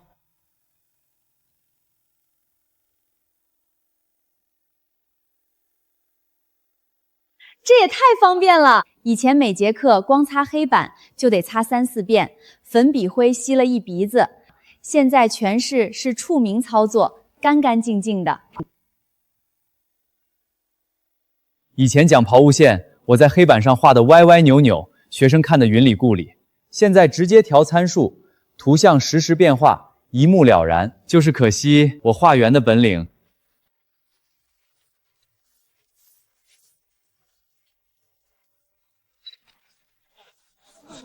周5最后一节课可以打游戏，前提是测验及格，60分。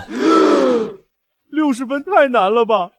我数学上次才考8分。大强，60分而已，你努力应该能行。努力？你知道我上次及格是什么时候的事吗？什么时候？小学3年级。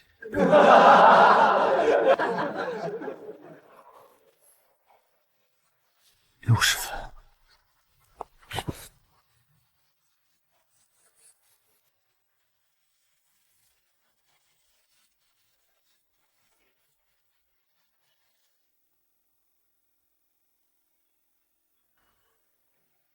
赵老师，我想请教一下，今天讲的那个1元2次方程求根公式是啥来着？你坐下，我给你讲。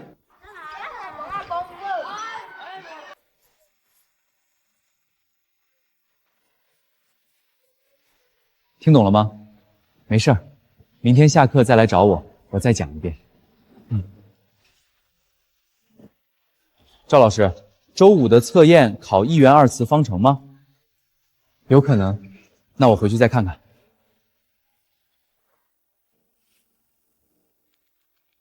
林校长，你知不知道今天李大强来找我问数学题了？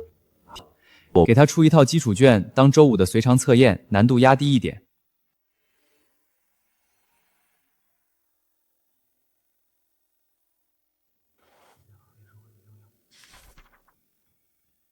宣导仪式完成讲话，我和小莲花经构想预测。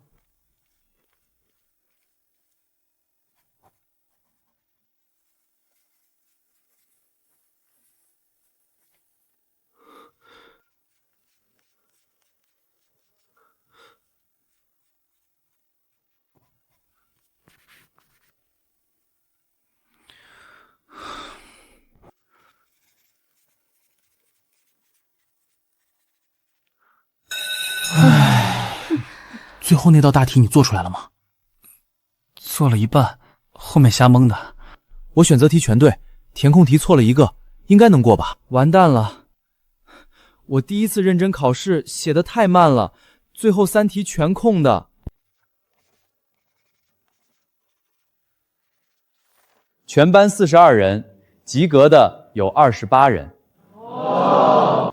下面念一下过线的名单：李大强。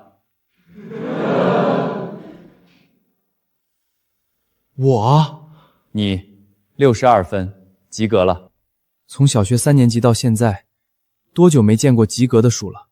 以前卷子发下来直接塞书包，看都不想看，反正都是20、30分，今天居然62分。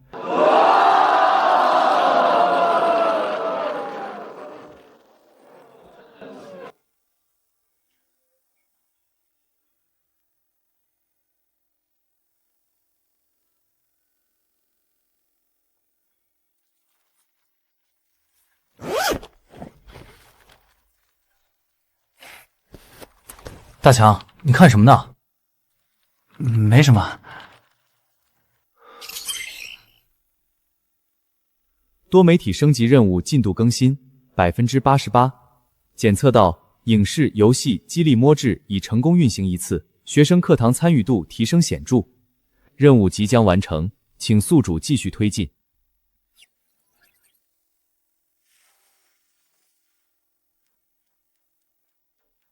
丁，多媒体升级任务阶段性奖励发放，获得绿色稀有宝箱乘以1，是否开启？开启。恭喜获得1微弱护眼光环被动技能，绑定13中教学楼，在教学楼内长时间用眼的所有人，近视发展速度将大幅减缓，轻度近视可逐步恢复。光环范围教学楼全楼。2个人正大户合法入账3万元。这个光环虽然不如深度睡眠逆天，实用性却很强。高中生用眼时间长，近视率高，刚装了智能黑板和电竞电脑，有护翼光环刚好能打消家长的顾虑，完美配套。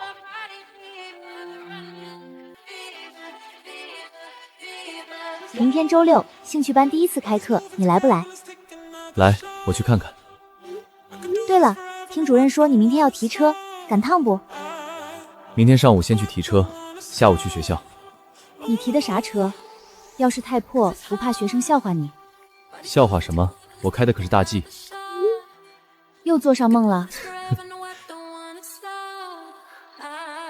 3周后就是考试，跟苏青言的赌约还在，不过赢面越来越大了。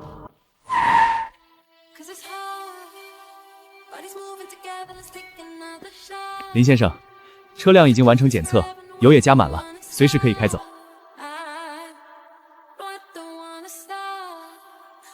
上辈子开过最贵的车是单位的桑塔纳，此刻握着大 G 的钥匙，质感确实不一样。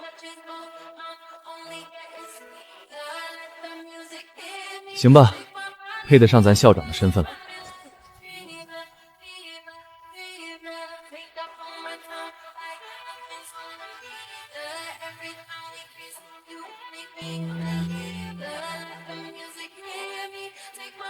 这位看着普普通通，不像是能开得起 G500的人。他现在住的是学校安排的教职工宿舍，就是后门老旧居民楼里的10平米隔断间。校长当到这份上，也算少见。如今手里有了余钱，身体状态也回来了，是该改善下生活条件，租个像样的一居室，离学校近点，上下班方便。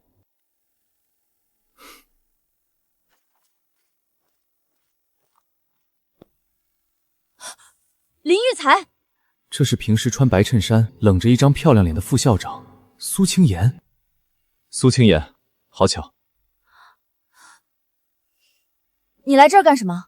看房子，准备租个房子搬出来住。这附近有个房东在网上挂了出租信息。你要住这栋楼？你看的房在几单元？2单元。几楼？房东说是4楼。4楼，他住3楼，这世界也太小了。那个房子是我一个朋友的，他上个月调到外地工作了，房子空着，托我帮忙找租客。这么巧？就是这么巧。你等我10分钟，我回去收拾收拾，然后带你上去看房。行。平时那个冷脸女魔头，私底下居然是这个作风，反差也太大了。等会儿，我忘拿钥匙了，先去我家拿4楼的备用钥匙。怎么了？你在这等一下。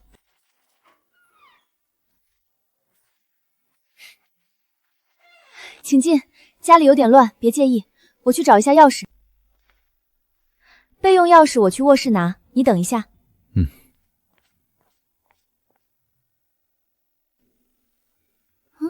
我帮你连一下。4楼的钥匙，走吧，上去看房。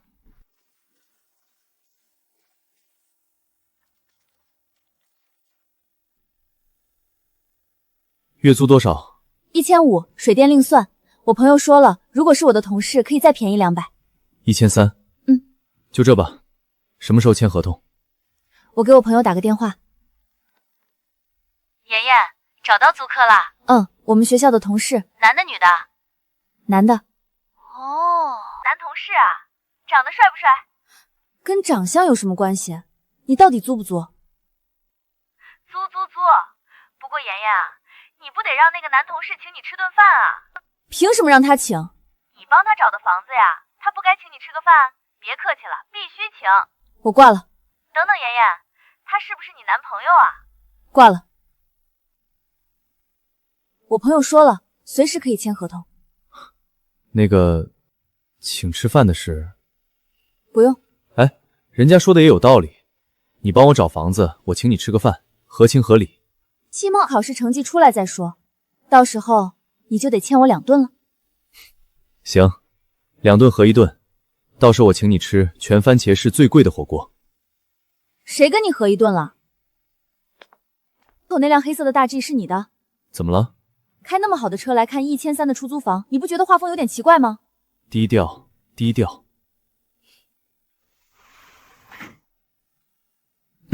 行了行了，想什么呢？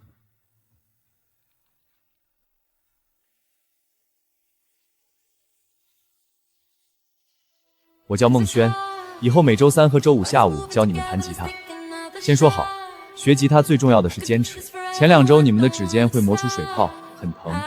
能坚持下来的，3个月就能弹完整的歌。坚持不下来的也没关系，至少知道自己不适合。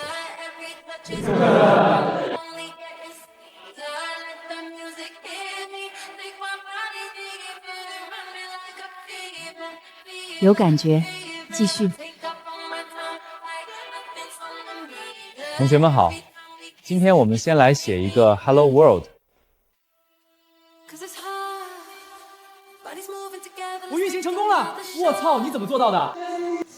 虽然现在还看不出什么成果，但至少有一点能确定，这些学生做自己喜欢的事时，眼睛是亮的，那种光跟上课时的死鱼眼完全不一样。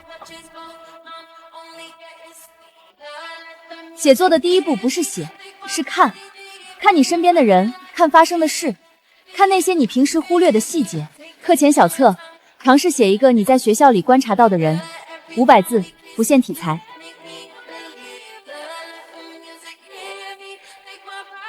写的是谁？校长。穿着灰色夹克的男人站在升旗台上，像一棵被雷劈过的树桩，看着快死了。他的口袋里装着全世界最破的手机和全世界最硬的笔。不错，有画面感，但被雷劈过的树桩这个比喻太生硬了，换一个。好嘞。林校长，怎么了？教育局下午发了个通知。刘建国，8成是。上次来查食堂没查出毛病，这次改打政策牌了。虽然不是强制规定，但如果13中公然违背教育局的建议，到时候人家有的是理由做文章。马主任，你在教育系统干了多少年了？30年。30年里，教育局的建议有几条真的被严格执行过？真的有效果？不多。那就行了。建议又不是法律，他发他的，我做我的。只要期末考试成绩不退步，他就拿我没辙。林校长，你胆子是真大。不是胆子大，是让孩子值得。但愿吧。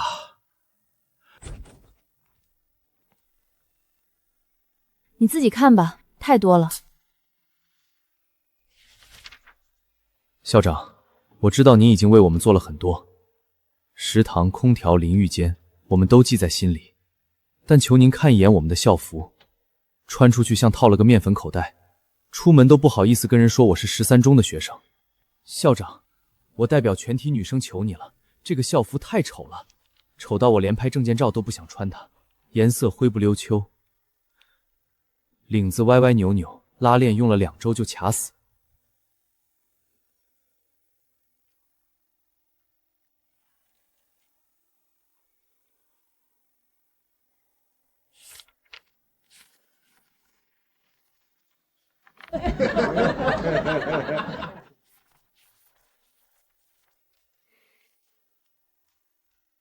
你也觉得校服丑？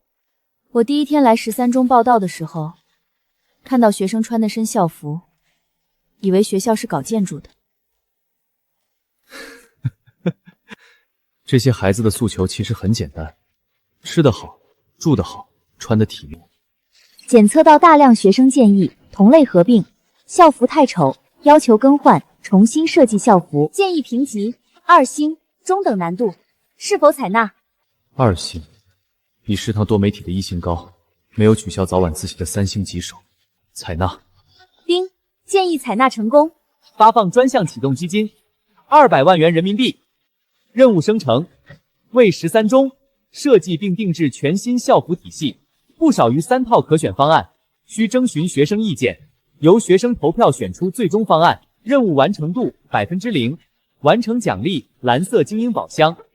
备注：校服生产周期较长，本学期内完成设计定稿即可，量产可延至下学期。现在5月底，这学期顶多剩1个多月。从设计到打磨到量产，怎么也得2、3个月。索性这学期定方案，下学期开学学直接穿新的。杜副校，校服这个事儿我准备改，但不是现在改，是下学期。咱们这学期先做3件事：第一，收集学生的喜好和意见；第二，请专业设计师出方案；第三，让学生投票选最终款式。这个节奏倒还合理，但设计师从哪儿找？校服设计跟普通服装设计不一样，既要好看又要耐穿，还得考虑需要运动。我来找。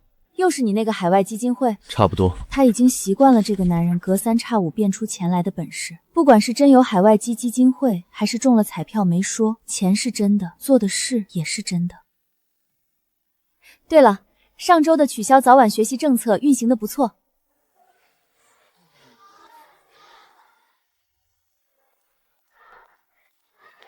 自愿参加晚自习的学生人数这周涨到了130多人，比第一周多了30个。早上自愿到教室的比例也从28%涨到了35%，也就是说，主动来的人越来越多了。赌约的赢面又大了几分。丁，取消强制早晚自习任务完成度100%，正在结算奖励，完成度100%，满分达成。奖励品质提升，绿色稀有宝箱升级为紫色石狮宝箱，开启紫色石狮宝箱，恭喜获得紫色自律觉醒光环被动技能，绑定13中校园全域，每周在校时间超过5天的学生将获得微弱的自律意识增强效果。效果：减少拖延倾向，提升专注持续时间，不改变人格，仅辅助意志力薄弱者建立习惯。光环范围：校园全剧，个人账户合法入账，2万元。这个光环不像深度睡眠那么直接，但胜在润物细无声。对13中这帮自制力约等于0的学生来说，哪怕只提升15%的专注力，效果也会随时间不断叠加。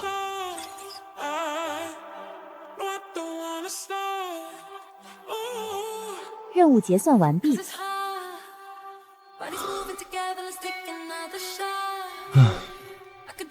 现在身上挂着4个光环：完美消化、深度睡眠、护眼、自律觉醒，再加上刚接下的校服任务，系统这条线正在稳步推进。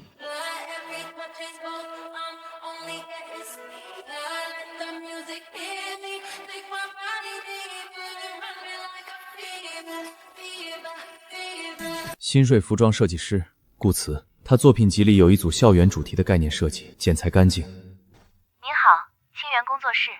你好，我是第13中学的校长，想跟顾慈老师谈一个校服设计的合作。校服？对，全校500人的校服，从设计到定稿，预算充足。稍等，我帮您转接顾老师。喂，我是顾慈，听说您要做校服设计。对，3套方案，涵盖日常运动和正装3个场景。3套？大部分学校只做1套，您这个需求倒是头一回听到。我们学校的学生有投票权，最终穿哪套由他们自己选。林校长，我周4有空，可以去你学校看看实际情况吗？随时欢迎。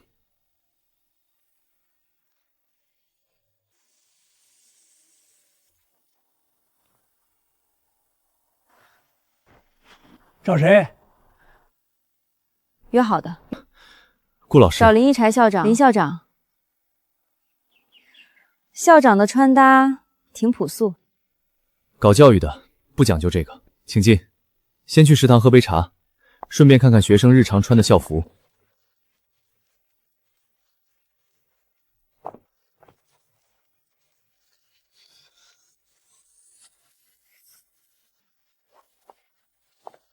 哦，这是学生自发的改造，足见他们对校服的不满已经到了忍无可忍的地步。林校长，这校服是谁设计的？不知道，我来之前就有了。这个设计师要么是色盲，要么是跟学生有仇。林校长，这位是设计师，来给学生设计新校服的。新校服，好事儿啊！说实话，我每天看那帮孩子穿着那身灰扑扑的衣服来打饭，跟一群囚犯放风似的。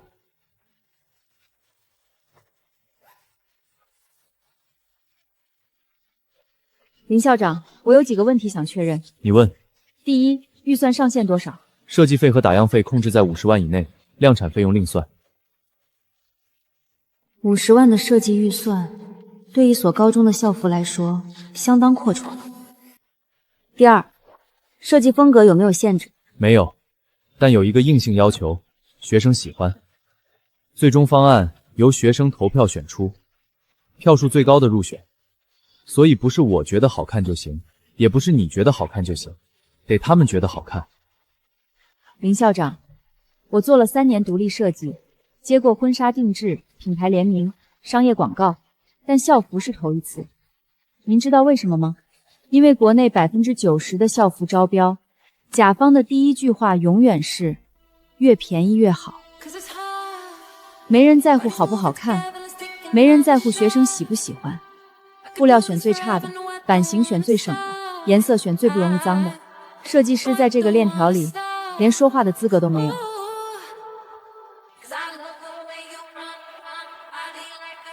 但您刚才说的那些话，让我觉得这一趟没白来。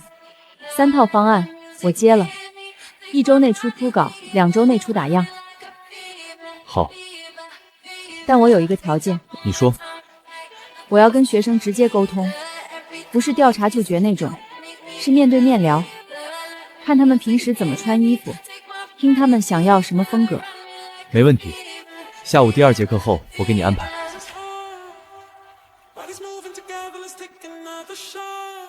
林校长，你们学校食堂是米其林级别的？不是米其林，是全国金奖厨师。高中食堂请全国金奖厨师做饭？以后有空细聊。走，我带你去见学生。一个请金奖厨师做饭，让学生投票选校服的校长，这学校越来越让人看不懂了。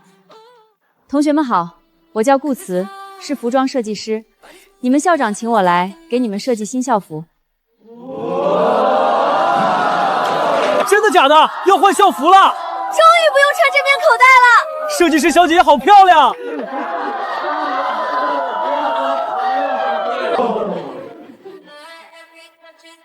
在我开始设计之前，想先听听你们的想法。你们理想中的校服是什么样的？让设计师直接面对学生，这个校长的思路永远跟别人不一样。我想要 JK 制服，鹅裙那种，百褶的，超好看的。我想要西装款的，穿出去像精英。能不能日常款宽松一点？夏天太热了，紧身的受不了。运动裤要有弹性，我打篮球的时候裤裆老是卡。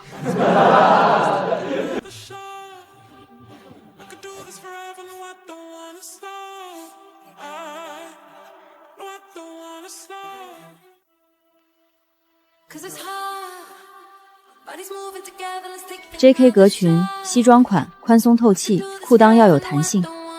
这些要求零零碎碎，却全是真话。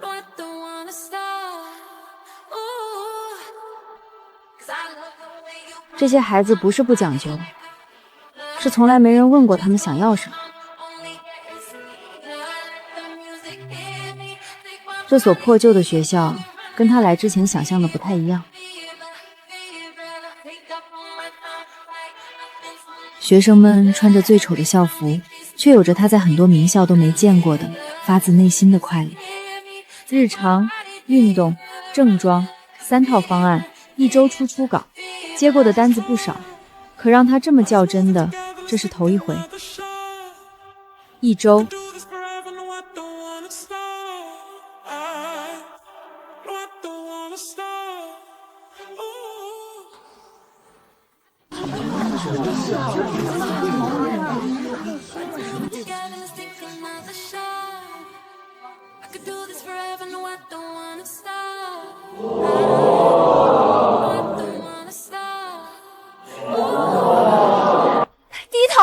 第一套，格裙绝了！第2 2套吧，第2套酷啊，穿出去跟潮牌一样。第3套也好看啊，中山装那个特别有范儿，逼格拉满啊。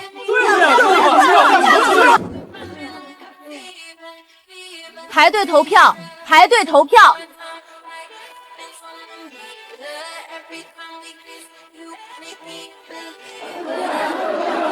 做了3年设计，头一回见到甲方用户为了方案打起来的，这趟真没白来。校长，比让他们选班长还积极。那是，班长管不到他们穿什么。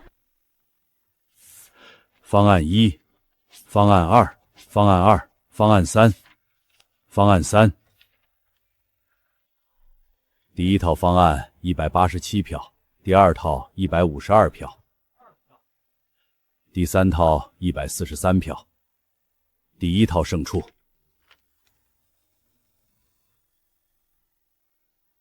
小孩子才做选择，我准备3套全做。你说什么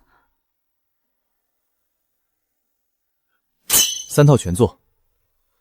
第1套是正装款，出席活动和日常都能穿；第2套是运动款，体育课和课外活动穿；第3套作为可选款，喜欢的学生自己选。这么一来，每个学生至少有2套校服，1套正装，1套运动款。愿意加第3套的，可以自愿购买。3套的费用，1套方案量产就是几百万的盘子，3套全做，这账怎么算都是天文数字。量产的成本我来想办法，你别操心钱。知道的他是校长，不知道的怕是得以为他是哪个霸总。投票是为了听见学的声音，不是为了淘汰掉另外2种声音。反正钱能解决的事儿，在他这儿都不叫事。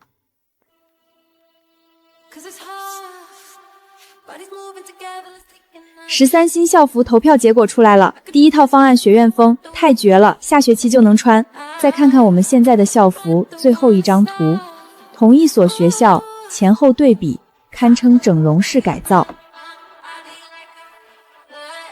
这是真的，13中那个全是垫底的13中，我不信，P 的吧？不是 P 的，我认识13中的人，他们学校最近搞了好多大动作。校服都能让学生自己选，我们学校的校服发下来连试穿的机会都没有。我哭了，我们1中的校服是20年前的款式，洗了3次就褪色，领子硬的能割脖子。得了吧，效果图谁都会做，等下学期发下来的时候，多半又是地摊货。一个升学率5%的学校，不好好学习，天天搞这些花里胡哨的。校服好看有什么用？高考又不加分。有些人没见过就说是假的，你们可以来13中亲眼看看。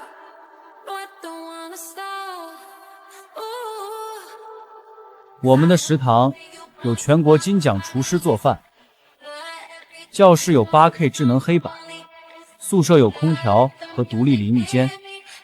现在连校服都让我们自己投票选，校长自掏腰包，为了我们这帮所谓的差生。我们穷过，被看不起过，被放弃过，但现在不一样。谁在说13中画大饼？来，当面说。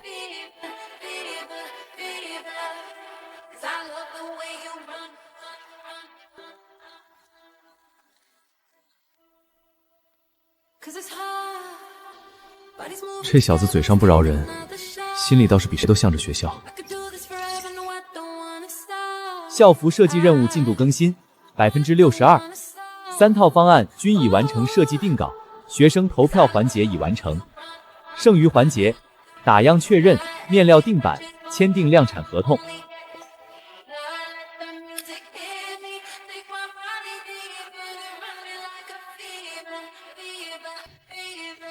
60%多了，剩下的打样、定版、签合同交给顾司推进就行。这学期定稿，下学期开学，500个孩子就能穿着自己选出来的校服走进校门。司说打样大概2周，面料厂他推荐了一家江浙的工厂，质量不错，价格也能谈。行，你跟进。还有一件事，什么？下学期的校服怎么收费？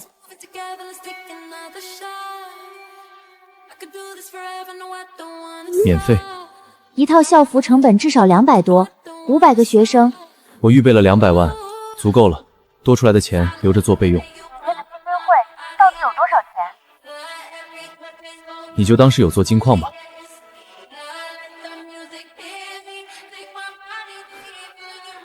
一套校服200多，500个学生，200万确实够了，多出来的留着备用。反正系统发的钱，花在学生身上才叫物有所值。有做金矿这个说法，倒也不算太离谱。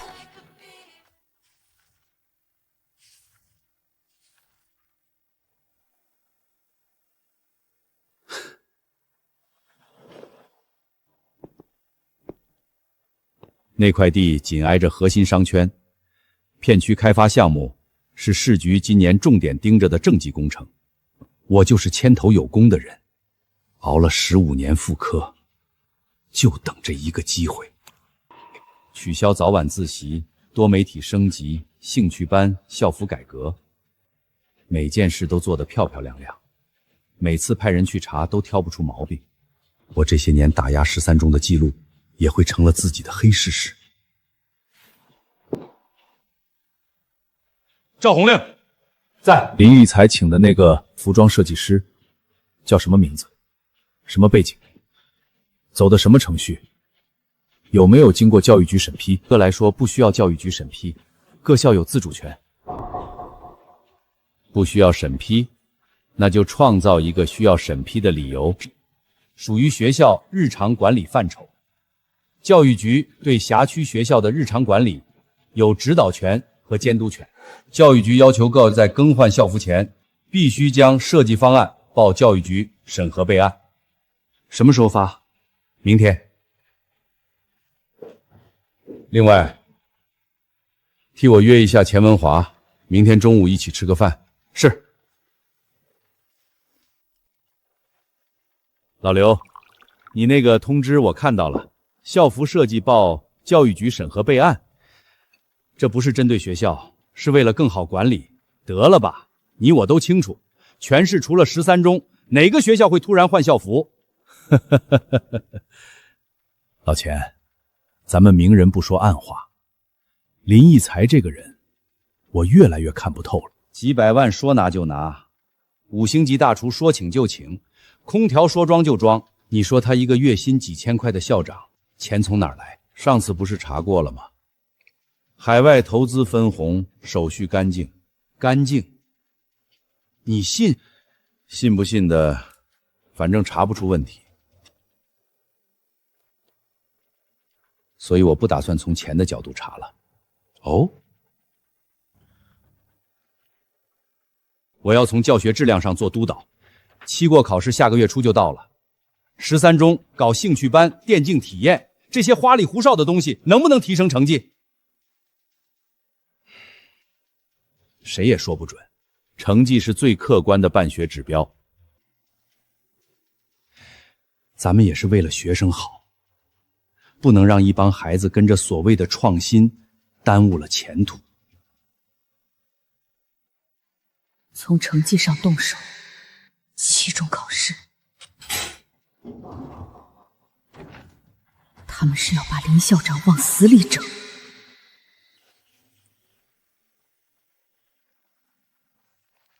老马，有件事。知道了。林校长，刘建国这次是冲着期中考试来的，他不查账了，该用成绩做文章，这比上次查食堂难对付得多。马主任，你觉得咱们的学生期中考试能退步吗？按理说不应该。这段时间学生的状态比以前好了太多，上课认真了，出勤率也上来了，但要说明显进步，我也没把握，毕竟底子太差了。1个月不到的时间。那就够了，不退步就行，退步了是我的问题，没退步，刘建国就拿我没辙。这个消息别跟苏副上说，他压力够大了。深度睡眠光环、自律觉醒光环，再加上兴趣班带来的学习热情，心里有底，但不是100%的底。毕竟光环只是辅助，真正决定成绩的还是学生自己。进来。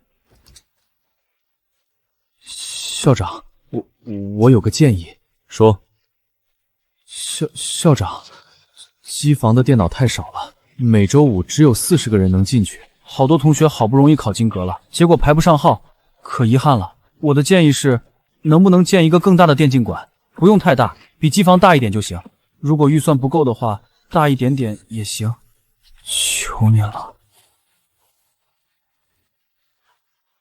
这小子自从考了62分之后，整个人都不一样了。上周周测又及格了，67分。赵文杰说他每天下课都来问2道题，认真劲儿是真的。检测到学生建议建设校园电竞馆，扩大电竞体验规模，建议评级3星，高难度，是否采纳？校长，如果不行的话就算了，我就是随便提提。谁说不行了？采纳。丁，建议采纳成功，发放专项启动基金1000万元。备注：电子竞技已被列入亚运会正式比赛项目，系统将其归类为体育运动项目，按体育专项发放资金。刚好名正言顺走体育专项路线，既能满足逻辑思维。任务生成：在校园内建设一座职业的电竞训练场馆，任务完成度0%，完成奖励紫色实时宝箱，品质根据完成度浮动。8位数。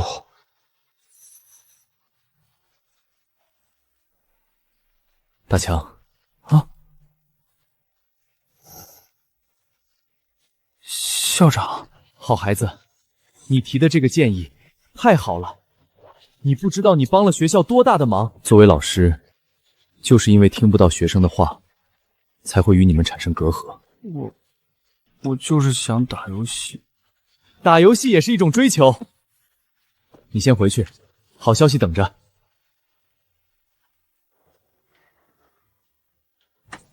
好像每次学生说什么，校长都会认真听。这种感觉，在13中待了小2年，从来没有过。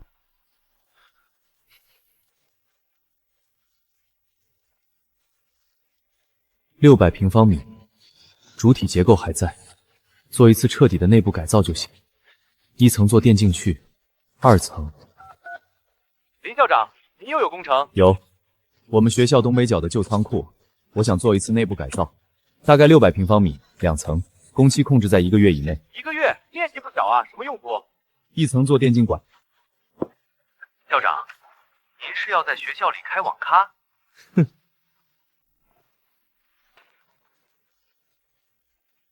林先生，60台模型人 R15 配27寸高刷电竞屏，再加上全套雷电直营外设，每套预算大概在3万5左右，60套就是210万。如果走批量采购，我可以给您打个9折，189万。行，你发个详细的配置单和报价过来，我看看。仓库2层，1层做电竞馆绰绰有余，2层的用途，那个念头又冒了出来。明天先看现场再说。这么晚还没走？刚打完电话，准备回去了。打什么电话？买电脑。这次买60台，我姓任的，全套顶配。你的基金会迟早被你掏空。放心，掏不空的。苏副院，你觉得在学校里建一个电竞馆算不算离谱？放在以前，我会觉得你疯了。现在呢？现在嘛，我觉得你干的每一件离谱的事，最后都有效果。所以你是支持？我是观望，别想让我当免费劳动力。晚了，你已经是了。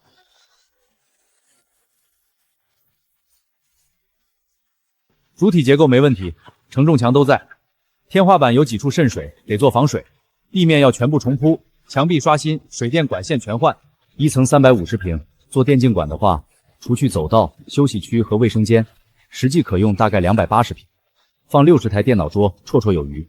规划合理的话，放80台都没问题。2层呢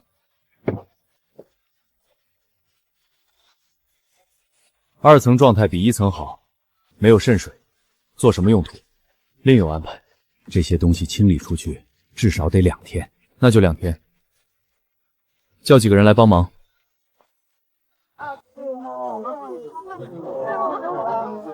拔丝地瓜，搬东西而已，至于这么多人吗？拔丝地瓜的名额有限。放屁！老子是为了拔丝地瓜来的吗？老子是来支持校长的。那你嘴角的口水，闭嘴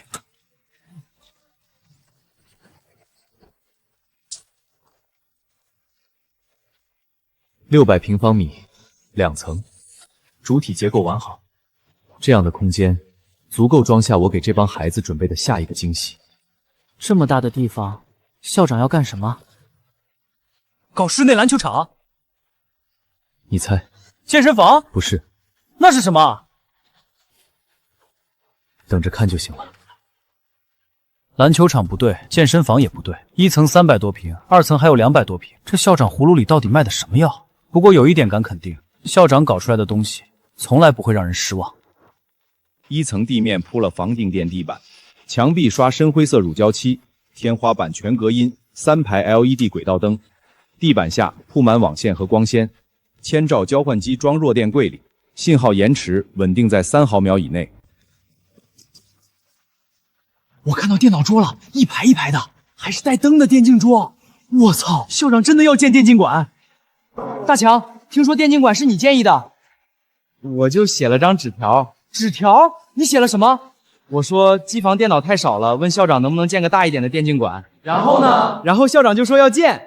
建议学校建一个游泳池，建议学校修一个天文台，建议学校再请个米其林3星甜品师，建议学校包一架私人飞机。这帮孩子胃口越来越大了，离谱的就当图一乐，真有价值的诉求我都记着。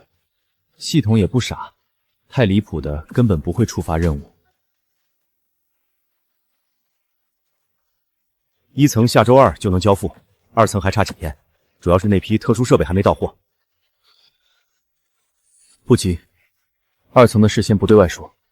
林校长，给施工队送点绿豆汤，天热，工人干活不容易。周师傅，你现在越来越有觉悟了。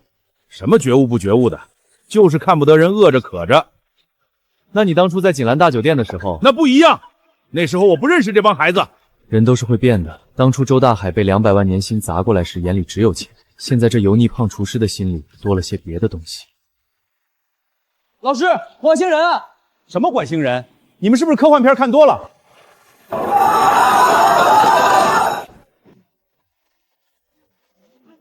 我没看错吧？市面上要2万多一台的那个，2万多？你查的是低配版，这个如果是满配，3万往上走。60台，那就是180万。不止60台，那一排至少有70、80箱。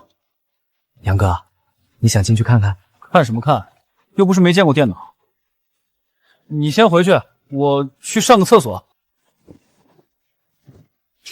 这配置，网吧老板看了都得哭。网吧跟这比就是路边摊跟米其林。火星人电脑、电竞椅还是暗封的。我在网上看过测评，一把椅子就2000多。校长到底哪来这么多钱？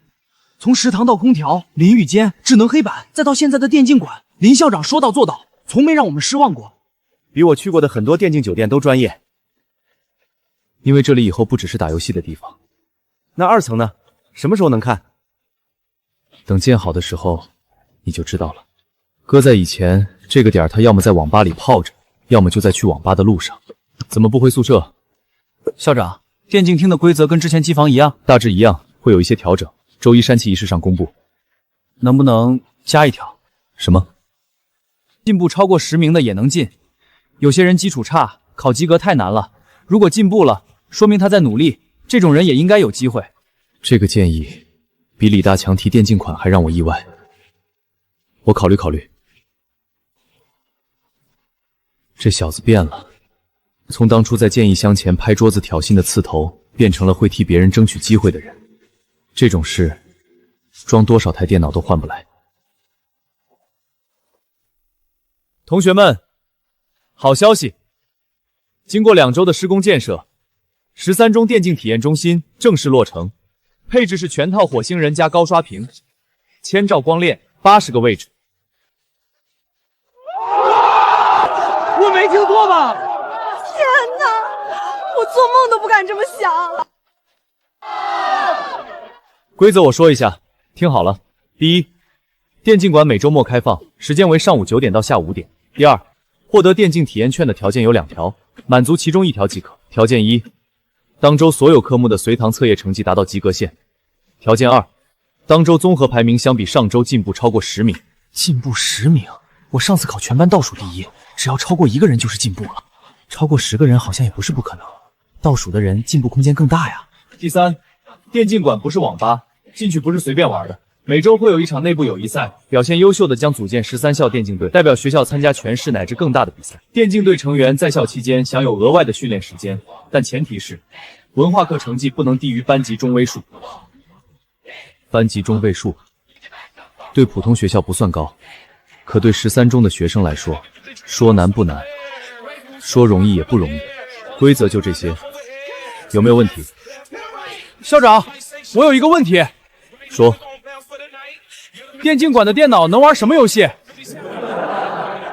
主流电竞项目都能玩，但只限周末体验时间，平时锁机。校长威武！校长万岁！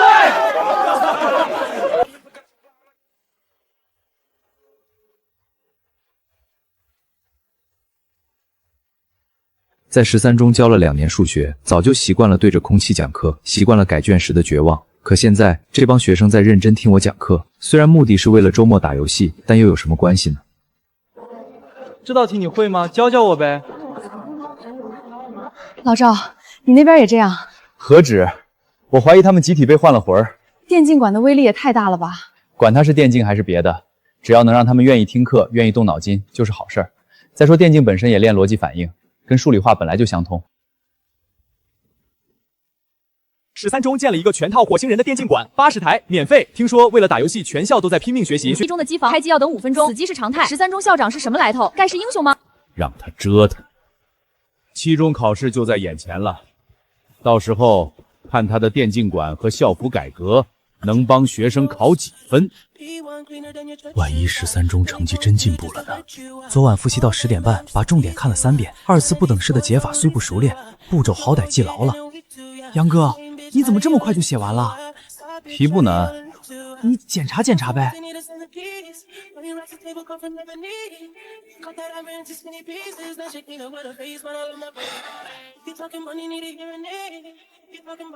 张扬，87分，全班第6。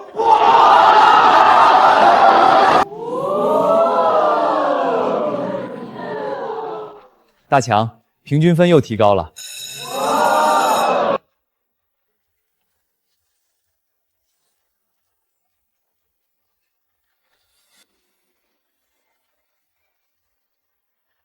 我也能进电竞馆，可是我平均分才考了47分。你进步了12名，当然能进。校长说了，满足任意条件即可。你符合第2条。这辈子从没因为成绩得过奖励，家长会上妈妈永远是低着头的。原来努力真的会有人看见。这是我们学校的，我不会还在做梦吧？你掐我一下，好吗？疼，那就不是做梦。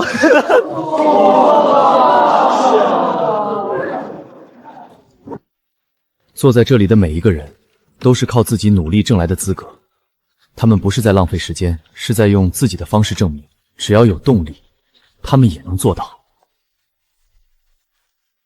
112个合格者，上周随堂测试，全校及格率比1个月前提升了23个百分点。这些数据，你准备好了吗？考试可就在下周了。准备好了。赌约还算数？当然算数，退步1分，我走人。我感觉我费劲能赢了，只能管你要租房子那顿火锅了。放心，我忘不了。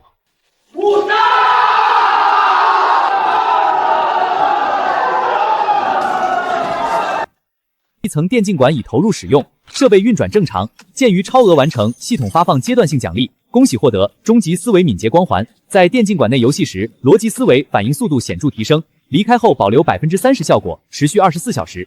个人账户合法入账2万元，个人属性提升，智力+2。任务卡在86%，不过80台的超额配置换来一个史诗宝箱，这笔账不亏。游戏时提升思维反应，离开还能保留效果。这哪里是让他们玩游戏，是借着游戏练脑子。旁人只会觉得电竞馆是激励手段，几个光环叠加在一起，配合深度睡眠、自律觉醒，期中考试的底气又足了几分。这个光环的含金量比预想的还要高，更关键的是，长期使用能永久提升思维，打游戏能变聪明。这话传出去，全国广瘾少年都得把这当圣地朝拜。深度睡眠光环运行了快3周，白天学的知识夜里自动巩固，自律觉醒让专注力提了15%，再加上兴趣班点燃的热情，成绩不可能退步。可光不退步不够，刘建国和钱文华照样能扣我劳民伤财不见成效的帽子。我要的不是守住底线，是一场能让所有人闭嘴的成绩。30个。曾经的校霸，现在晚上给我发背单词的照片。如果这不算奇迹，不知道什么才算。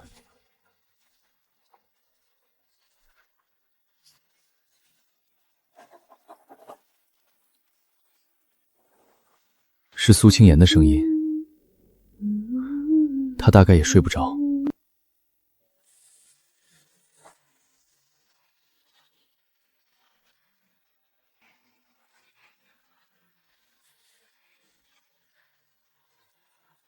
大强，你第7题做对了，真的真的，我跟你用的同一种方法，答案一样。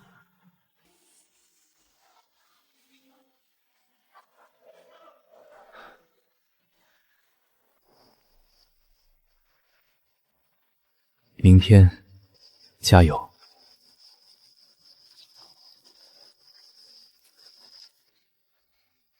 早点休息，明天还要监考。你也是，火锅准备好了吗？会赢的。